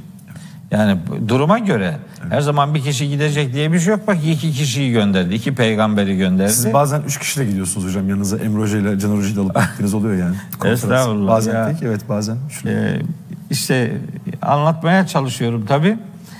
Diyor ki İzheba, gidin Hazreti Musa'ya ve Hazreti Harun'a, ila Firavun'a gidin, innehu tağa, bu adam azgınlaştı. Fekula lehu, ona şöyle konuşun. Kavlen leyyinen, yumuşak söz söyleyin. Niye? Yumuşak söz niye söyleniyor? Leallehu yetezekkeru ev yakşa. Belki gerçeği hatırlar ya da saygı duyar. Ya da gerçeği hatırlar yani saygı duyar. O ev her zaman veya manası vermez. Yani manası da verebilir. Peki kim? Hazreti Musa ve Hazreti Harun. Kime gittiler? Firavun'a. Bunu mu hak ediyor? Ben bazen böyle konuşurken birini azarlarcasına konuşmamak lazım geldiğini söylüyorum. Benim ses tonum biraz yüksek. Evet. Bazen işte ne çok bağırıp çağırıyorsun falan diyorlar. Benimki muhatabın durumundan kaynaklı değil. Bizimki ailece böyle bir ses, yani bizim fonetiğimiz böyle ya kardeşim yani. Bizde bir kasıt yok. Herhangi bir kişiye özel bir garezimiz, kinimiz, öfkemiz yok yani. Bu çok böyle yükseldiğiniz için değil, biraz tarz meselesi herhalde. Evet ya, ben rahmetli babamın sesini bir duysanız derken kavga ediyor milletle yani. Bizimki böyle yani. Şimdi Hazreti Musa geliyor Firavun'la, Allahu Teala diyor ki böyle konuş. Allahu Teala bilmiyor mu Firavun'un iman etmeyeceğini? Elbette biliyor. Biliyor da. Allah'ın bilmediği bir şey olur mu? Niye böyle diyor? Bizim mesaj hocam bu. Diyor ki yani karşınızdaki Firavun'dan daha kötü değil kardeşim. Yani karşınızdaki Firavun'dan daha kötü değilse Firavun'un layık görüldüğü bir yumuşak konuşma nezaketine, nezahetine öbürleri layık görülmez mi? Siz niye itibar etmiyorsunuz? Buradan yani ona dair bir sonuç çıkartırız. Yoksa Allahu Teala biliyor ne olacağını. Bu yolu takip ettiği için Hazreti Musa'nın mesela Firavun'la konuşmasına dair çok güzel bir örnek daha var. Nazihat suresinde. Allahu Teala diyor ki Hazreti Musa, "İzheb ila firavune innehu tağa." Firavun'a git, o azdı. Gidiyor. Şimdi Hazreti Musa Firavun'a diyor ki, Allahu Teala ona diyor ki, "Fekul," ona de ki, "Helleke ila en tezekka." Yani senin arınman için bir yol var mı yani? Bir ümit var mı? Evet. Yani sen bize herhangi bir şekilde bir olumlu cevap verecek misin? Öyle de diyorum. Bu Allah'ın emri. Evet. Ve ehdiyeke ila rabbike, hani ben senin Rabbine giden yolu sana göstereyim. Fetahşa, böylece belki saygı duyarsın. Olur mu yani? Ya yani neredeyse yalvarıyor ya. Evet. Çünkü burada amaç karşı taraftakini ötekileştirip tamamen onu artık ümitsiz bir vakaya dönüştürmek değil. Karşıdaki Firavun bile olsa maksat onu kazanıcı, onu sahiplenici, onu ötekileştirmeden onu da sizin yolunuzun yolcusu yapabilme çabasıdır. Niyetiniz budur. Ve ifadelerde hani bir mahkumun veya bir suçlunun yüzüne suçunu söylemek gibi değil. Evet. Yani ona böyle meydan okur gibi. Evet, yüzüne vurmak. Evet, onu dağlamak değil, yani davet edeceksin.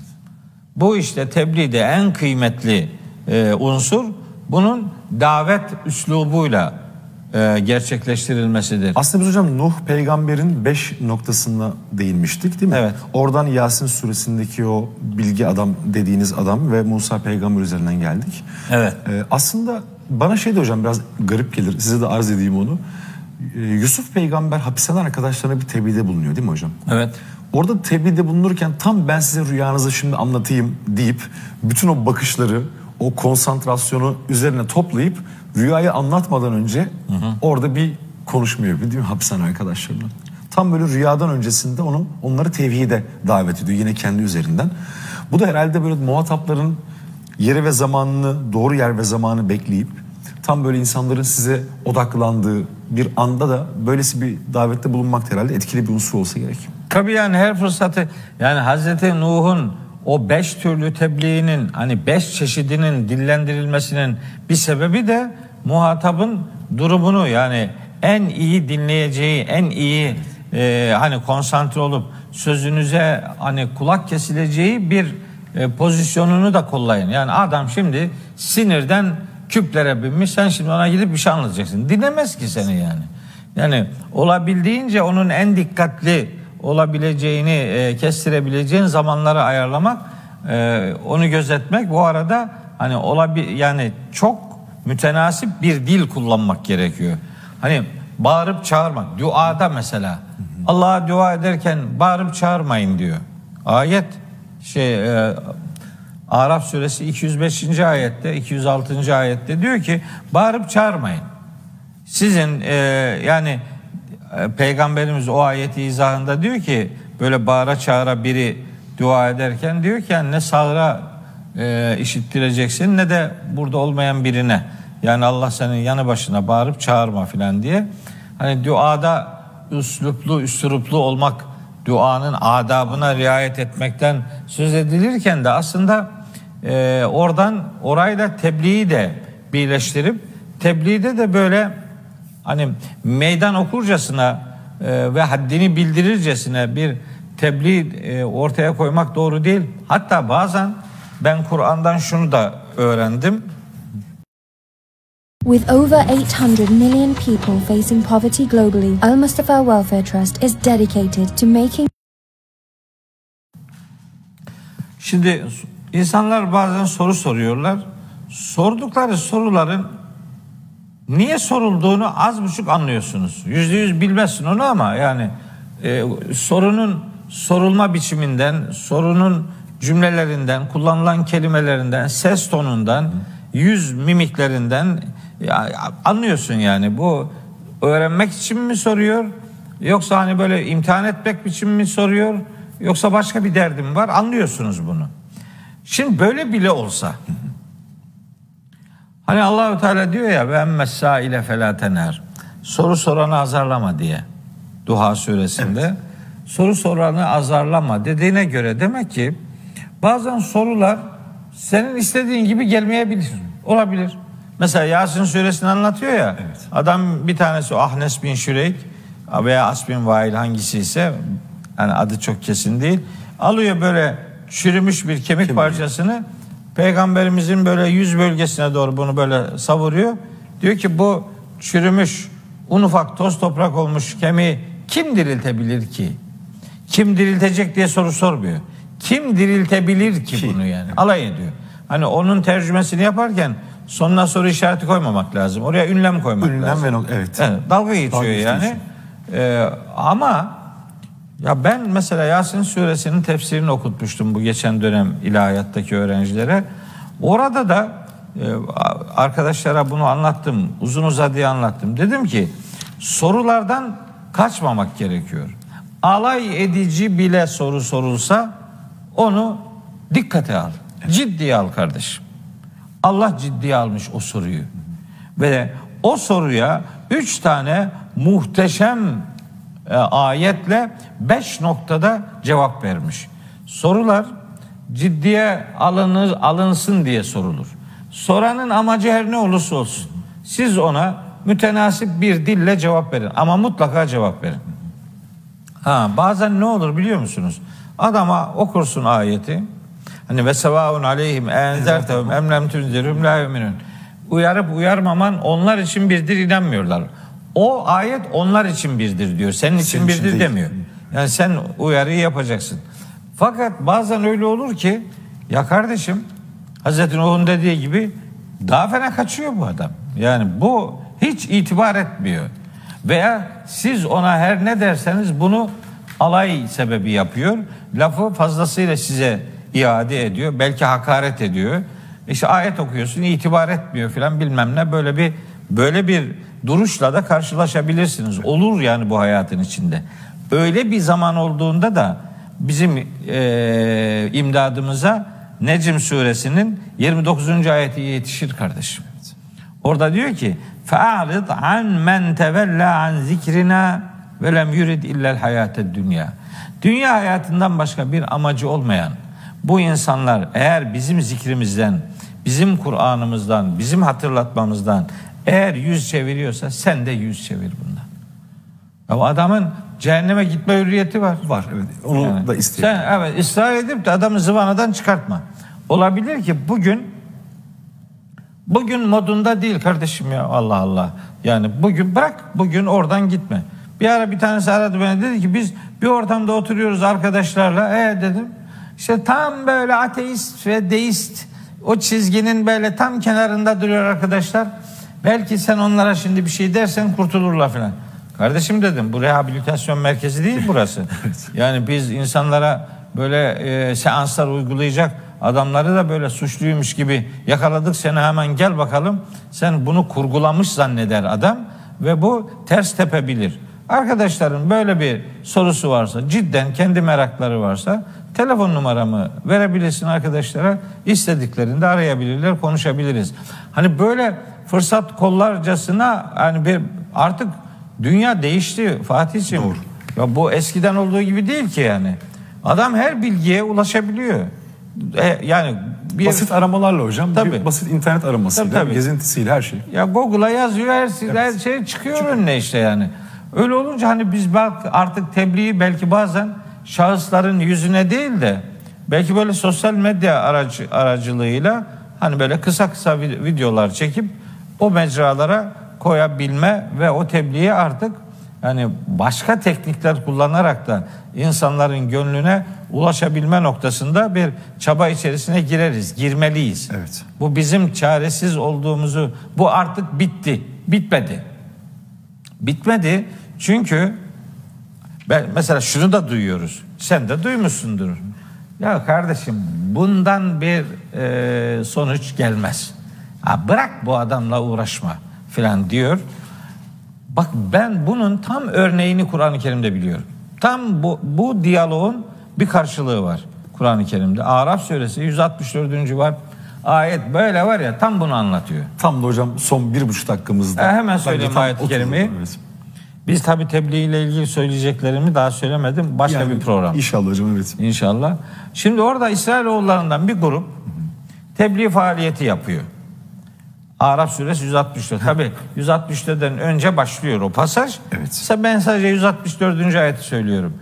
Ve izgâlet ümmetun minhum. O işte onların içinden bir grup demiş ki lime te'izûne kavmen. Ya şu kavme niye öğütte bulunuyorsunuz ki? Allahu muhlikuhum ev muazibuhum azaben şedîdâ. Allah'ın kendilerini helak edeceği, yani kendilerine elem verici, şiddetli bir azap uygulayacağı bu adamlar belli yani. Sen şimdi bu adamlara niye tebliğde bulunuyorsun demişler öbür gruba. Tebliğ yapanlara, gene Müslüman olan bir başka grup, gerek yok bırak nereye giderse gitsin demeye getiriyorlar. O tebliğ yapan grubun cevabı var burada. Diyor ki kalu, demişler ki bunu diyenlere, ma'zireten ila rabbikum, Rabbinize mazeretimiz olsun. Bizim mazeretimiz olsun. Biz yapalım. Evet. Görevimizi bir yapalım bakalım. Ve leallehum yettekûn, hem belki muttaki olurlar, ne biliyorsunuz? Evet. Rahmetli babam bana derdi ki oğlum sen dini anlat. Bu şimşeğe benzer, ne zaman çakacağı belli olmaz. Sen yağmur yoğuran bulutlar gibi hakikati yoğurmaya devam et. Şimşeğin ne zaman çakacağının kararını Allah verir. Dolayısıyla biz de yani bulut yoğurmaya, yani hakikati kardeşlerimizin zihnine aktarmaya, ne kadar biliyorsak işte o kadarını aktarmaya çalışıyoruz yani. Babanıza da rahmet olsun bu vesileyle hocam. İnşallah Rabbim güçlendirsin, huzur versin, güç kuvvet versin.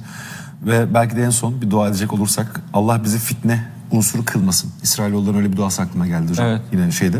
Hazreti İbrahim de var. Hazreti İbrahim de var. Evet. İnanmayanlar için. Hocam ayağınıza sağlık. Çok teşekkür ederim katıldığınız için. Estağfurullah. Efendim bugünkü muhakeme programımızın konuğu Profesör Doktor Mehmet Okuyan hocamızdı. Yarın yine muhakemede görüşmek üzere diyoruz. Selametle.